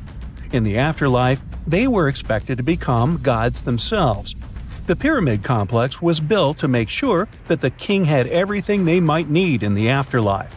The complex included the pyramid, a palace, and temples. The tomb in the pyramid, where the king was buried, was filled with many things they might need, like furniture, food, and gold vessels. Actually, the first pyramid had been built 80 years before the first pyramid of Giza appeared. Overall, there were around 100 of them. Some weren't finished though, since the construction took a while and not every pharaoh lived long enough to see the end of the construction. And now let's talk about the construction itself. The biggest of the pyramids of Giza is as tall as a 40-story building. So how on earth did they manage to build a structure that massive 5,000 years ago, long before machines and other equipment appeared? Well, let's figure it out. So Pharaoh Khufu ascended the throne around 2575 BCE, and his architects started the construction of the oldest and biggest of the pyramids of Giza. He figured that over 2 million limestone blocks had to be used to build the pyramid, each weighing around 2.5 tons, around the weight of a rhino. The architect wanted to finish the construction in 20 years. To make it possible, a stone had to be carried and pushed into place every 4 minutes, 24 hours a day, 7 days a week, and 365 days a year, except leap year. So obviously, a lot of workers were needed to make it happen. Many believe that it was enslaved people who worked at the pyramid's construction site, but that's not true. Workers came from all over Egypt to contribute to the project. All in all, around 25,000 of them. The Egyptians were doing all kinds of work, starting with manual labor and crafting tools to administrative work. They all worked around 10 hours a day. They were housed and well fed, and they were overall living a more comfortable life than an average Egyptian could afford at that time. Supposedly, the builders lived in a nearby temporary city and were a highly organized community with a strong leader. The pyramids seemed to be designed to align with the points on a compass, and their sides symbolized the rays of the sun. But back at that time, there were no compasses. Ancient Egyptians figured out the directions themselves and with amazing precision. To align the pyramids, they used two constellations. The construction site was arranged on the west bank of the Nile River. This also had a symbolic meaning. Just like the sun sets in the west, life sets in the west as well. The second pyramid of Giza was for Khufu's son, Pharaoh Khafre. It's a bit smaller, but this one has the famous noseless statue of the Sphinx. Of course, originally it had a nose. I would tell you what happened to it, but it's still a mystery, and no one knows for sure. Sphinxes have the body of a lion and the head of a human. They were considered guardians of important areas. This famous Sphinx, also pronounced Sphinx, has the head of Pharaoh Khafre and is guarding his pyramid, facing the sunrise. The Sphinx is one of the biggest and oldest statues in the world. Originally, it not only had a nose, but was also painted. Scientists have discovered traces of the red color of its face. So, most likely, the Sphinx was painted red. There are also remains of yellow and blue color on its body. The statue definitely wasn't boring. Till around 1800, the Sphinx was buried up to its shoulders until an adventurer with a team of 160 men dug it out. But let's get back to the construction. The workers, of course, needed stone blocks. There were two main places where people could get these stones. One source was close to the construction site, but that fossil-lined yellow stone was only suitable for the pyramid's interior. The limestone blocks for the exterior were hauled from 8 miles away on 30-foot-long sleds. Apparently, it wasn't too hard to pull them. The sand mixed with the right amount of water was pretty slick, and 10 people could move a sled even with a rock weighing so much. Surprisingly, cutting off a block of limestone wasn't the biggest problem. When in the ground, it was soft and could be split relatively easy. But after getting exposed to the air, limestone hardens. So the most difficult part was to shape the blocks. That step was crucial because the smallest inaccuracies could lead to the whole pyramid collapsing. So, okay, those limestones were mined, carried on a sled, shaped, and then what? How could they be put into place? Well, this is still a mystery. Archaeologists have discovered the remains of a ramp system that dates back around the time the pyramids were being built. So historians have come to the consensus that, most likely, the Egyptians designed a unique ramp system to move and pull huge stone blocks. The most common opinion is that there were several ramps around the pyramid. There probably was a central ramp with 2 staircases on each side of it built over the pyramid stones. The ramp was growing as the pyramid was getting higher. People might have been walking up the stairs, pulling up stones on wooden sleds. But this is just one of the options. Other experts say that the ramps were around the pyramid, and some say that the ramps were inside the pyramid. Maybe we will never know for sure, and it'll forever remain a mystery. The exterior limestone of the pyramid was polished with sand and stone until it gleamed. On top, there was a gold and silver capstone, which glimmered over Egypt like a second sun. So, that's how it was 5,000 years ago. Now, about the interior. Surprisingly, there's not much inside the pyramid. Most of it is just solid stone with very little open space. But let's take a quick look inside. From the entrance, there are 2 stairways, one going down and the other going up. They take us to the chambers. There are 3 of them inside. Now, why is that? Apparently, throughout the whole construction, a burial chamber had to be prepared at all times, just in case a pharaoh kicked the bucket before the construction ended. So separate chambers were built one after another as the construction progressed. The last of them was the main one. It's called the King's Chamber. It's the one where Khufu was resting. It's the biggest room at the very heart of the pyramid, and there's a big passageway leading to it. It was likely used as a kind of elevator to move granite up to build the interior.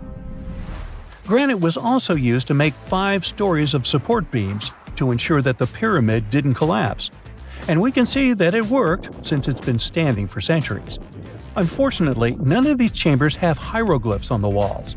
If you want to see the writings, you should go to the decorated tombs near the pyramids. Those pieces of art are depiction of ancient Egypt's culture and daily life. The texts allow researchers to study their language and grammar. The treasures that once were in the pyramids have been taken by people. There are also many secret tunnels and passages inside the pyramids, but even today, no one knows the whole plan of the interior.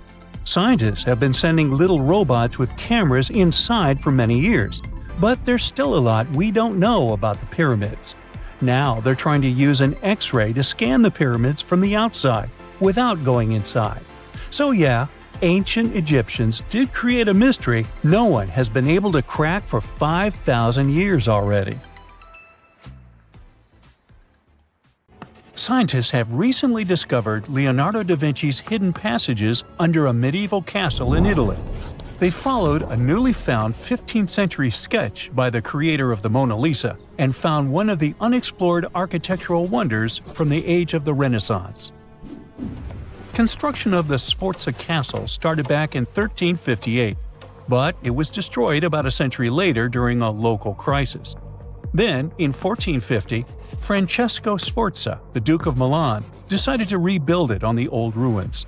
After he passed away, his son Ludovico took over and kept improving the castle.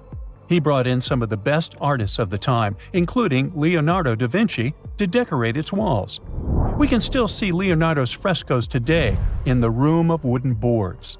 While he was working at the castle, da Vinci also recorded some historical underground passages hidden beneath the outer wall.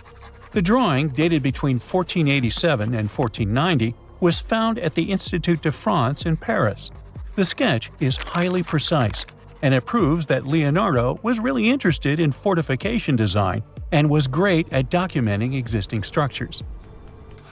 Historical records show that Ludovico ordered the building of an underground passageway that led straight to a basilica, where his wife was buried. Ludovico married Beatrice in 1491, and they had a happy but tragically short marriage, as Beatrice passed away while giving birth in 1497. The Duke locked himself away for weeks, grew a beard, and wore only black clothes while he was mourning his beloved wife. The secret tunnel may have stretched over a half a mile and would let Ludovico visit her grave in private. It could have served as an escape route if the castle was ever under siege. The existence of the tunnels remained one of the mysteries of the Renaissance for years, as no one knew for sure they were there. But now, scientists finally uncovered the secret history. They used a combination of ground-penetrating radar and laser scanning to build up an accurate 3D model of all the structures under the castle. They found the tunnels da Vinci alluded to in his drawings, and it looks like they may have only been a small part of a whole system of historical underground passages. The goal is to create a complete digital twin of the castle that will not only show all the preserved constructions, but also the ancient ones that are no longer visible. They also plan to add augmented reality to the virtual paths to let visitors discover Leonardo da Vinci's hidden passages. Now, we don't know if the genius actually took part in constructing the hidden passages that scientists recently discovered, but we do know about some other Leonardo da Vinci inventions. He created the first satellite-like map in 1502, long before photography or satellites were even a concept. A famous figure in Italy, Cesare Borgia, invited Leonardo to a small town called Imola, near Bologna, to create a highly detailed map for him. Back then, maps were not very precise, as no one had figured out how to show exact distances on a smaller scale. Instead, People spent a lot of time decorating them with dragons, roses, fancy castles, mountain ranges, flowers, and other artistic details. These maps look more like beautiful paintings meant to be displayed, rather than practical tools for navigation. But Cesare Borgia wanted something truly functional, and Leonardo managed to create something revolutionary in the field of cartography. If you compare satellite images of Imola today with Leonardo's map, the similarities are striking. He captured every alley, curve of the streets, roadways, and even the exact sizes of the buildings. And he did it all by hand, using just a pencil, ruler, compass, and several of his own clever inventions. To gather all the necessary data, the genius walked through the streets for weeks using a large wheel that spun as he moved, recording the distance with a cable. Using the magnetic compass, he determined precise directions. He also developed a tool called the bussola, which measured angles inside a circle. With this, he could track the exact turns of each street and the size of the intersections. He figured out the distances between houses and major roads. Then, back at home, he used his notes and calculations to draw the map to scale with incredible precision. In his work, Da Vinci also used a technique developed by Florentine humanist Leon Battista Alberti. He created a mapping method where you could place an entire city inside a circle using polar coordinates. At the center of the city, 8 straight lines met, representing the main directions of a compass. Leonardo used this system to divide the town into 8 sections. He didn't overlook even the smallest buildings, which made his map one of the most advanced of its time. The Italian genius had a big dream to build a machine that could let people fly. He studied how birds, bats, and kites move through the air and designed a special flying machine. He believed that if he could copy their movements, humans might be able to soar like them. Da Vinci's design looked a lot like a bat, with 2 large pointed wings that stretched over 33 feet wide. He planned to build the frame from lightweight pine wood and cover it with raw silk to make it strong but not too heavy. The person flying it would lie on their stomach on a wooden board in the center. To make the wings flap, the pilot had to pedal a crank with their feet, which was connected to a system of rods and pulleys. There was also a hand crank for extra power and even a headpiece to help steer. As the person moved their hands and feet, the wings would flap and twist, just like a bird's. But there was one big problem. Humans aren't strong enough to make the machine lift off the ground. Even though it might have worked once in the air, there was no way for a person to get it flying on their own. Leonardo probably realized this, but his amazing idea still inspired flying machines that came centuries later. Da Vinci was way ahead of his time with many of his inventions, but his idea for a humanoid robot was especially futuristic. He was working under the patronage of the Sforza family, the one that had those ancient tunnels of Italy built. The genius designed a mechanical knight that could move its arms, turn its neck, and even open and close its mouth. Da Vinci had good knowledge of anatomy and the mechanics of body movements that helped him. His unusual creation used an external system of cables. A hand crank set it in motion, and there was also an internal gear-driven mechanism. About 450 years later, Da Vinci's detailed sketches of the robotic knight were rediscovered in the 1950s. Several researchers tried to recreate the robot from those sketches. In 2002, a roboticist who developed systems for NASA and Lockheed Martin took inspiration from the old notes and built a functioning model of Da Vinci's robotic knight. Another design Leonardo created for Duke Sforza was a special kind of bridge that could be taken apart and carried easily. It was made for defense forces who needed to cross rivers or moats while traveling. This bridge would swing across the water and land on the other side. It had wheels and used a rope and pulley system, so it could be set up quickly and packed away just as fast. To keep it steady, it even had a special weight to help balance it. Leonardo wrote in his notes that the bridge was light yet strong, and he designed several bridges like this for the Duke. One of his other designs was a bridge that could be built very quickly, and the defense forces would move across multiple rivers. As scientists continue to study Leonardo da Vinci's hidden passages, they reveal new chapters in human history. Who knows what other unexplored architectural structures they will find?